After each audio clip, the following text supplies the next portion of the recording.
ಯಾವುದೇ ಮುಚ್ಚುಮರೆ ಇಲ್ಲ. ಯಾರನ್ನೂ ಮೆಚ್ಚಿಸುವ ಪ್ರಶ್ನೆ ಇಲ್ಲವೇ ಇಲ್ಲ. ನೇರ ಪ್ರಶ್ನೆ, ನೇರ ಉತ್ತರ. ಇದು ಜನಮನ. ನಾನು ಚಿದಾನಂದ್ ಪಟೇಲ್.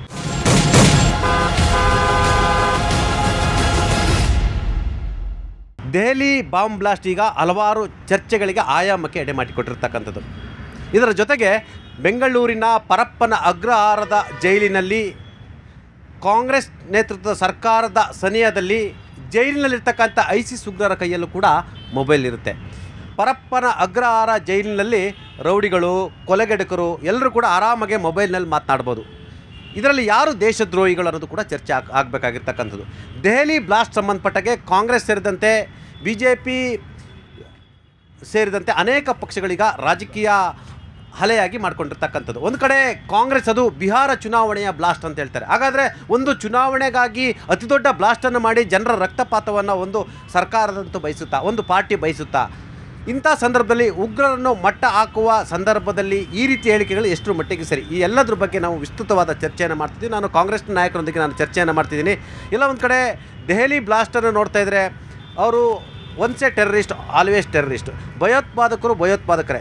ಇಲ್ಲಿ ಆಂತರಿಕ ಭಯೋತ್ಪಾದಕರು, ದೇಶದೊಳಗಿರ್ತಕ್ಕಂಥ ಭಯೋತ್ಪಾದಕರಿಗೆ ಎಲ್ಲೊಂದು ಕಡೆ ಕಾಂಗ್ರೆಸ್ನ ಇಂಥ ಹೇಳಿಕೆಗಳು, ಇಂಥ ಮನಸ್ಥಿತಿಗಳು ಕೂಡ ಎಲ್ಲೊಂದು ಕಡೆ ಇವರಿಗೆ ಪರೋಕ್ಷವಾಗಿ ಬೆಂಬಲ ನೀಡಿದಂತಾಗಲ್ವಾ? ಇದರಲ್ಲಿ ಕಾಂಗ್ರೆಸ್ ಎಲ್ಲಿಂದ ಬಂತು ಅಂತ ನನಗೆ ಅರ್ಥ ಆಗ್ತಾ ಇಲ್ಲ. ಮೊದಲನೇದಾಗಿ ಅಲ್ಲಿ ಮೃತಪಟ್ಟಂಥ ಪ್ರತಿಯೊಬ್ಬರಿಗೂ ನಾನು ಸಂತಾಪನ ಸೂಚಿಸ್ತಾ ಇದ್ದೀನಿ. ಈಗ ಆಗಿರ್ತಕ್ಕಂಥ ವಿಷಯ ಬಂದು ಎಲ್ಲರೂ ದೇಶದಲ್ಲಿ ಇರ್ತಕ್ಕಂಥ ಪ್ರತಿಯೊಂದು ಪ್ರಜೆಯೂ ಅದಕ್ಕೆ ನಮ್ಮ ದೇಶದ ಜೊತೆಗೆ ನಿಂತ್ಕೋಬೇಕು. ಆಗಿರ್ತಕ್ಕಂಥ ಒಂದು ಘಟನೆಗೆ ಭಯೋತ್ಪಾದನೆಗೆ ಯಾವ ಜಾತಿನೂ ಸೀಮಿತ ಇಲ್ಲ, ಯಾವ ಧರ್ಮನೂ ಸೀಮಿತ ಇಲ್ಲ, ಯಾವ ಬಣ್ಣನೂ ಸೀಮಿತ ಇಲ್ಲ. ಭಯೋತ್ಪಾದಕನೇ, ಅವನಿಗೆ ಯಾರಿಗೂ ಯಾವ ರೀತಿಯಲ್ಲೂ ಮುಲಾಜು ಕೊಡಲ್ಲ. ಅದರಲ್ಲಿ ಸ್ಪಷ್ಟವಾಗಿ ನಮ್ಮ ಕಾಂಗ್ರೆಸ್ ಪಕ್ಷ ಸ್ಪಷ್ಟ ನಿಲುವಿದೆ. ಯಾವ ಕಾರಣಕ್ಕೂ ಎಂಥವನಾಗಿದ್ದರೂ ಭಯೋತ್ಪಾದಕರಿಗೆ ನಮ್ಮಲ್ಲಿ ಒಂದೇ ಒಂಚೂರು ಇಂಚಿನ ಜಾಗ ನಾವು ಕೊಡೋದಿಲ್ಲ, ಒಂದು ಟಾಲರೆನ್ಸು ನಮ್ಮ ಮಾತ್ರ ಇಲ್ಲವೇ ಇಲ್ಲ. ಹಾಗಾಗಿ ಆ ಭಯೋತ್ಪಾದಕರ ವಿರುದ್ಧ ಯಾರೇ ಸಪೋರ್ಟ್ ಮಾಡಿದ್ರು ಸಹ ಅವರು ನಮ್ಮ ಪಕ್ಷದ ವಿರೋಧಿಗಳು. ಅದು ವೆರಿ ಕ್ಲಿಯರು. ಅವ್ರು ಯಾರಾಗಿರ್ಬೋದು, ನಮ್ಮ ಪಕ್ಷವನ್ನೇ ಮಾಡಿದ್ರು ಸರಿ, ಅವ್ನು ನಮ್ಮ ಪಕ್ಷದ ವಿರೋಧಿ, ನಮ್ಮ ದೇಶದ ವಿರೋಧಿ ಅವನು. ಹಾಗಾಗಿ ಯಾವ ಕಾರಣಕ್ಕೂ ಇದರಲ್ಲಿ ಕಾಂಗ್ರೆಸ್ಸು ಇನ್ನೊಂದು ಮತ್ತೊಂದು ಎಳೆದು ತರ್ತಕ್ಕಂಥ BJP ಕೆಲಸ ಮಾಡ್ತಾ ಇಲ್ಲ. ಅದು ತಪ್ಪು. ಇದರಲ್ಲಿ ರಾಜಕೀಯವನ್ನು ಬೆರೆಸುವಂಥ ಕೆಲಸ ಮಾಡ್ಬೋದು. ಇದರಲ್ಲಿ ವಿಶೇಷವಾಗಿ ನಾನು ಇವತ್ತೊಂದು ಕೆಲವೊಂದು ಪೇಪರ್ಗಳು ನೋಡಿದೆ. ಉಪರಾಷ್ಟ್ರಪತಿಗಳಾದಂಥ ರಾಧಾಕೃಷ್ಣ ಅವರು, CP ರಾಧಾಕೃಷ್ಣ ಅವ್ರು ಹೇಳ್ತಾರೆ ಇದರಲ್ಲಿ ಕಾಂಗ್ರೆಸ್ಸಿನ ಏನೋ ಒಂದು ಪಾತ್ರ ಇದೆ ಅಂತಬಿಟ್ಟು. ನಾಚಿಕೆ ಆಗಲ್ವ ಅವ್ರಿಗೆ? ಒಂದು ಒಂದು ಹುದ್ದೆಯಲ್ಲಿ ಕೂತಿದ್ದಾರೆ ಅವರು, ಕೂತ್ಕೊಂಡ್ಬಿಟ್ಟು ಅಲ್ಲೂ ರಾಜಕಾರಣ ಮಾಡ್ತಾ ಇದ್ದಾರಲ್ಲ. ಇದು ನನಗೆ ಏನು ಹೇಳಬೇಕು ಅನ್ನೋದೇ ಗೊತ್ತಾಗ್ತಲ್ಲ. ಈ ಒಂದು ಕಾರಣದಿಂದನೇ ನಾವು ಯಾವೊಂದು ಹುದ್ದೆಗೆ ಅಲಂಕರಿಸಬೇಕೋ ಅಂಥವ್ರನ್ನ ಈ BJP ಕೋಮುವಾದಿ ಯಾರು ಮನಸ್ಥಿತಿ ಇದೆಯೋ ಅವ್ರನ್ನ ಯಾವ ಕಾರಣಕ್ಕೂ ಈ ಒಂದು ದೊಡ್ಡ ಹುದ್ದೆಗಳಲ್ಲಿ ಅಲಂಕರಿಸ್ಬಿಡ್ತು ಅಂತ ಹೇಳ್ತಾ ಇರೋದು ಇದೇ ಉದ್ದೇಶನೇ, ಇನ್ನೇನು ಅಲ್ಲ ಉದ್ದೇಶ ನಮ್ಮದು. ಹಾಗಾಗಿ ದಯವಿಟ್ಟು ಎಲ್ಲರನ್ನೂ ಕೇಳ್ಕೊತೀನಿ, ಭಯೋತ್ಪಾದನೆ ವಿರುದ್ಧ ಬರೀ ನಮ್ಮ ದೇಶ ಅಲ್ಲ, ಇಡೀ ವಿಶ್ವದಲ್ಲೇ ಪ್ರತಿಯೊಬ್ಬರು ಭಯೋತ್ಪಾದನೆ ವಿರುದ್ಧ ನಿಲ್ಲಬೇಕು. ಅದು ಕಾಂಗ್ರೆಸ್ ಪಕ್ಷ ನಿಂತೇ ನಿಲ್ಲುತ್ತೆ. ಕಾಂಗ್ರೆಸ್ನ ಒಬ್ಬ ಅವಿವೇಕಿ MLA ಬಸವರಾಜ ರಾಯರೆಡ್ಡಿ ಹೇಳ್ತಾರೆ, ನನಗೆ ಅನುಮಾನ ಇದೆ ಬಿಹಾರ ಚುನಾವಣೆಯ ಕಾರಣಕ್ಕಾಗಿ ಅಲ್ಲಿ ಬಾಂಬ್ ಬ್ಲಾಸ್ಟ್ ಆಗಿದೆ ಅಂತ ಹೇಳ್ತಾರೆ. ಬಹುಶಃ ಇಂಥ ಮನಸ್ಥಿತಿಗಳೇ ದೇಶದಲ್ಲಿರ್ತಕ್ಕಂಥ ಅನೇಕ ಭಯೋತ್ಪಾದಕರನ್ನು ಹುಟ್ಟು ಹಾಕಲಿಕ್ಕೆ ಮತ್ತು ಅವರಿಗೆ ಪ್ರೇರಣೆ ಕೊಡಲಿಕ್ಕೆ ಸಾಧ್ಯ ಆಗುವಂಥದ್ದಾ? ಸರ್, ಇಂಥ ಹೇಳಿಕೆಗಳು ಕೊಡೋ ಮುಂಚೆ ಯೋಚನೆ ಮಾಡಬೇಕು. ದೇಶದ ಮೇಲೆ ದಾಳಿ ಆಗಿದೆ. ಡೆಲ್ಲಿ ಅಂದರೆ ಬರೀ ಡೆಲ್ಲಿಯಲ್ಲಿ ಆಗಿಲ್ಲ, ಇಡೀ ದೇಶದ ಮೇಲೆ ಆಗಿರೋ ದಾಳಿ ಇದು. ಇದಕ್ಕೆ ಮೊದಲು ಖಂಡಿಸಬೇಕು. ಯಾರಾದರೂ ಇರಲಿ, ಯಾವುದಾದ್ರೂ ಪಕ್ಷ ಇರಲಿ, ಇಂಥ ಸಮಯದಲ್ಲಿ ರಾಜಕೀಯ ಅನ್ನೋದು ಮಾಡಬೇಡ್ದು. ನಾವು ಆಮ್ ಆದ್ಮಿ ಪಾರ್ಟಿಯವರು ಇಂಥ ಸಮಯದಲ್ಲಿ ನರೇಂದ್ರ ಮೋದಿಯವ್ರ ಸರ್ಕಾರದ ಜೊತೆಯಲ್ಲಿ ಕೈ ಜೋಡಿಸಿ ನಿಂತ್ಕೊಳ್ತೀವಿ. ಇದಕ್ಕೆ ಸೂಕ್ತ ಕ್ರಮವನ್ನು ತೊಗೊಳ್ಬೇಕು. ಯಾರು ಮಾಡ್ತಾರಂಥವ್ರಿಗೂ ಬಿಡಬೇಡ್ದು. ಬರೀ ಕರ್ಕೊಂಡೋಗಿ ಜೈಲಲ್ಲಿ ಆಗಿಬಿಟ್ಟು ಊಟ ಹಾಕ್ಸ್ಕೊಂಡಿದ್ರೆ ಇದು ಪದೇ ಪದೇ ನಡೀತಾ ಇರುತ್ತೆ. ಇಂಥವ್ರಿಗೆ ರೋಡಲ್ಲಿ ನಿಲ್ಲಿಸಿ ಗುಂಡಾಕಬೇಕು. ಆವಾಗಲೇ ಭಯ ಬೀಳೋದು. ಯಾವುದಾದ್ರೂ ಟೆರರಿಸ್ಟ್ಗಳಂದರೆ ಅವ್ರಿಗೆ ಭಯ ಬೀಳಬೇಕಂದ್ರೆ ಇಂಥ ಕ್ರಮ ಯಾವುದಾದ್ರೂ ಒಂದು ತೊಗೊಳ್ಳೇಬೇಕು ಸರ್ಕಾರ. ಇಂಥ ಕ್ರಮ ಏನಾದರೂ ತೊಗೊಳ್ರೆ ನರೇಂದ್ರ ಮೋದಿ ಜೊತೆಯಲ್ಲಿ ಆಮ್ ಆದ್ಮಿ ಪಾರ್ಟಿ ನಿಂತ್ಕೊಳ್ಳುತ್ತೆ ಅಂತ ಹೇಳಕ್ಕೆ ಇಷ್ಟಪಡ್ತೀನಿ ಸರ್. ವೈಟ್ ಕಲರ್ ಅಲ್ಲಿ ಭಯೋತ್ಪಾದಕರು ಇದ್ದರು. ಏನು ಹೇಳಿ, ವೈಟ್ ಕಲರ್ ಭಯೋತ್ಪಾದಕರು ಎಲ್ಲರೂ ಕೂಡ ಅಲ್ಪಸಂಖ್ಯಾತರಿದ್ದು. ಬಹುಶಃ ಇದರಿಂದ ಸಮಾಜಕ್ಕೆ ಯಾವ ಥರ ಸಂದೇಶ ಹೋಗುತ್ತೆ? ಈ ಥರದ ನರಬಲಿ ಎಷ್ಟು ಮಟ್ಟಿಗೆ ಸರಿ ಅಂತ ಹೇಳ್ತಿರ್ತಕ್ಕಂಥದ್ದು ಸುರೇಶ್? ನೋಡಿ ಸರ್, ಯಾವುದೇ ಜಾತಿ ಆಗಲಿ, ಯಾವುದೇ ಧರ್ಮ ಆಗಲಿ, ಯಾವ ಧರ್ಮದವ್ರು ಯಾವ ಜಾತಿಲಿ ಹೇಳ್ಕೊಡಲ್ಲ ಇದು ಕೆಟ್ಟದನ್ನು ಮಾಡಿ, ಬ್ಲಾಸ್ಟ್ ಮಾಡಿ, ಅದು ಮಾಡಿ, ಇದು ಮಾಡಿ ಅಂತ. ನಮ್ಮ ಕುರಾನಲ್ಲಿ ಬರೆದಿಲ್ಲ. ನಮ್ಮ ಕುರಾನಲ್ಲಿ ಬರೆದಿದೆ ಏನಂತ, ಒಂದು ನಾಯಿಗೆ ನಾವು ತೊಂದರೆ ಕೊಡೋಂಗಿಲ್ಲ. ನಮ್ಮ ಪೈಗಂಬರ್ ಸಲ್ಲಲ್ಲಾಹು ಅಲೈಹಿ ವಸಲ್ಲಂ ಹೇಳಿದ್ದಾರೆ, ನಮ್ಮ ದೇಶಕ್ಕೆ ಪ್ರೀತಿಯಿಂದ ನೋಡ್ಕೋಬೇಕು, ನಮ್ಮ ದೇಶಕ್ಕೆ ಪ್ರೀತಿಸಬೇಕು ಅಂತ. ನಮ್ಮ ದೇಶ ನಮಗೆ ದೊಡ್ಡದು. I proud to be my Indian. ಪ್ರತಿಯೊಬ್ಬರೂ ದೇಶಕ್ಕೆ ಪ್ರತಿಯಾಗಿರ್ಬೇಕು. ಯಾವತ್ತೂ ಈ ರೀತಿ ಕೆಟ್ಟ ಕೆಲಸಗಳಿಗೆ ಮುಂದುವರಿಬಾರ್ದು. ಯಾವುದೇ ರೀತಿಯ ಕೆಟ್ಟ ಕೆಲಸಗಳು ಇದನ್ನೆಲ್ಲ ಅನಿವಾರ್ಯ ಅಲ್ಲ. ಇದು ಯಾವುದೇ ರೀತಿ ಇದು ತಪ್ಪು. ದೇಶದ್ರೋಹಿ ಕೆಲಸ ತಪ್ಪು, ಇದಕ್ಕೆ ಕಡಿವಾಣ ಹಾಕಲೇಬೇಕು. ದಯಮಾಡಿ ಎಲ್ಲ ಸರ್ಕಾರಕ್ಕೂ ನಾನು ವಿನಂತಿ ಮಾಡ್ಕೊಳ್ಳೋದು ಏನು ಅಂತಂದರೆ, ದಯಮಾಡಿ ಈ ಒಂದು ಭಯೋತ್ಪಾದಕಕ್ಕೆ ಕಡಿವಾಣ ಹಾಕಲೇಬೇಕು. ಈ ಸಂದರ್ಭದಲ್ಲಿ ಹೇಳೋಕ್ಕೆ ಇಷ್ಟಪಡ್ತೀನಿ ನಾನು. ಕುರಾನಲ್ಲಿ ಏನಾದರೂ ಬರೆದಿದೆಯಾ ನರಬಲಿಯನ್ನು ಮಾಡ್ಬೇಕಂತೇಳಿ? ಒಂದು ನಾಯಿಗೂ ನಾವು ತೊಂದರೆ ಕೊಡೋಂಗಿಲ್ಲ, ನಮ್ಮ ಕುರಾನಲ್ಲಿ ಬರೆದಿರೋದು. ಮತ್ತು ಯಾಕೆ ಇವರೆಲ್ಲ ಈ ರೀತಿ ಭಯೋತ್ಪಾದಕ ಕೃತ್ಯಗಳನ್ನ ಮಾಡ್ತಾರೆ, ನೂರಾರು ಜನರನ್ನ ಸಾಯಿಸ್ತಾರೆ, ಯಾಕೆ ಹಾಗಾದರೆ? ಆ ರೀತಿ ಜನಗಳಿಗೆ ದೇಶಕ್ಕೆ ಬರೋಕ್ಕೆ ಬಿಡಬಾರ್ದು ಸರ್. ಇದು ಎಲ್ಲ ಸರ್ಕಾರ ಕೈಗೊಳ್ಳಬೇಕು. ಇದು ಈ ಕಾನೂನು ಸರಿಪಡಿಸ್ಬೇಕು. ಯಾವುದೇ ರೀತಿಯ ಭಯೋತ್ಪಾದಕರಿಗಾಗಿರಲಿ, ಈ ಟೆರರಿಸ್ಟ್ ಆಗಿರಲಿ, ಟೆರರಿಸಮ್ ಆಗಿರಲಿ, ಯಾವುದೇ ಕಾರಣಕ್ಕೂ ಯಾರೂ ಈ ನಮ್ಮ ದೇಶಕ್ಕೆ ಒಳಗೆ ಬರಬಾರ್ದು. ಆ ರೀತಿ ಕಾನೂನು ತರಬೇಕು. ಅಲ್ಲ, ದೇಶದ ಒಳಗಡೆ ಇರ್ತಕ್ಕಂಥ ಭಯೋತ್ಪಾದಕರಾಗಿದ್ದಾರಲ್ಲ, ಎಲ್ಲ ಕೂಡ ಡಾಕ್ಟರ್ಸು. ಅದ್ರ ಬಗ್ಗೆ ನನಗೆ ಅರಿವು ಜಾಸ್ತಿ ಇಲ್ಲ. ಬಟ್ ಅವರು ಮಾಡಿದ್ದಾರೆ ಅಂತ ಅಂದರೆ ಅದು ತುಂಬಾ ತಪ್ಪು. ತುಂಬ ಅಂದರೆ ದೇಶದ್ರೋಹಿ ಕೆಲಸ ಇದು ಭಾಳ ತಪ್ಪು. ಅದಕ್ಕೆ ತಕ್ಕಾದ ಪಾಠ ಕಲಿಸ್ಬೇಕು. ನಾವೆಲ್ಲ ಸೇರಿ ಇದಕ್ಕೆ ಪಾಠ ಕಲಿಸ್ಬೇಕು. ಕಾಂಗ್ರೆಸ್ ಯಾಕೆ ರಾಜಕಾರಣವನ್ನು ಮಾಡ್ತಿದೆ ಭಯೋತ್ಪಾದನೆ ವಿಚಾರದಲ್ಲಿ?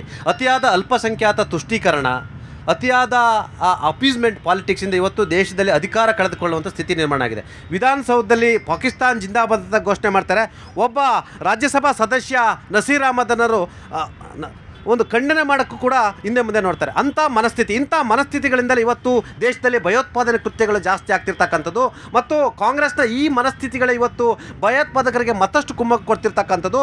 ಮತ್ತು ಒಳಗಡೆ ಇರ್ತಕ್ಕಂಥ ದೇಶದ್ರೋಹಿಗಳನ್ನು ಮಟ್ಟಾಕುವ ಕೆಲಸವನ್ನು ಕಾಂಗ್ರೆಸ್ ಮಾಡಬೇಕಿತ್ತು. ಆದರೆ ಕಾಂಗ್ರೆಸ್ ಇನ್ನೊಂದು ಕಡೆ ಪರೋಕ್ಷವಾಗಿ ಇಂಥ ಹೇಳಿಕೆ ಕೊಡುವಂಥವ್ರನ್ನ ಮತ್ತು ಇಂಥ ಘಟನೆಗಳು ನಡೆದಂಥ ಸಂದರ್ಭದಲ್ಲಿ ಅವರ ಹೇಳಿಕೆಗಳೇ ಎಲ್ಲೊಂದು ಕಡೆ ದೇಶಕ್ಕೆ ಮುಳುವಾಗ್ತಿದೆಯಾ? ಸರ್, ಕಾಂಗ್ರೆಸ್ ಯಾವತ್ತು ಜಾತ್ಯತೀತ ಒಂದು ಸಿದ್ಧಾಂತದ ಮೇಲೆ ಏನು ನಡೆದಿದೆ, ಯಾವತ್ತೂ ಸಹ ತುಷ್ಟೀಕರಣ ರಾಜಕಾರಣ ನಾವು ಮಾಡಲಿಲ್ಲ. ನೀವು ಹೇಳ್ತಾ ಇರ್ಬೋದು ಇವತ್ತು ನಾವು ಮುಸ್ಲಿಮರ ಪರ ಕಾಂಗ್ರೆಸ್ ನಿಂತಿದೆ ಅಂತ. ಎಲ್ಲಿ ನಿಂತಿದೆ? ಅಲ್ಲೂ ನಾವು ನಮ್ಮ ಭಾರತದ ಪ್ರಜೆಗಳು. ನೀವು ಹೇಳೋ ಹಾಗೆ ಭಾರತದಲ್ಲಿರುವ ಪ್ರತಿ ಮುಸ್ಲಿಂ ಸಹ ಏನು ಆ ಒಂದು ಕೃತ್ಯಗಳಲ್ಲಿ ಪಾಲ್ಗೊಳ್ತಾ ಇದ್ದಾರಾ? ಇಲ್ಲ ಅಲ್ವಾ? ಯಾರೋ ಒಬ್ಬ ಒಂದು ರಕ್ತ ಪಿಪಾಸು ಮಾಡಿರೋ ಒಂದು ಇದಕ್ಕೆ ಇಡೀ ದೇಶದ ಮುಸ್ಲಿಮರನ್ನ ಹೊಣೆ ಮಾಡಿ ಮಾತಾಡೋದು ಭಾಳ ತಪ್ಪಾಗುತ್ತೆ.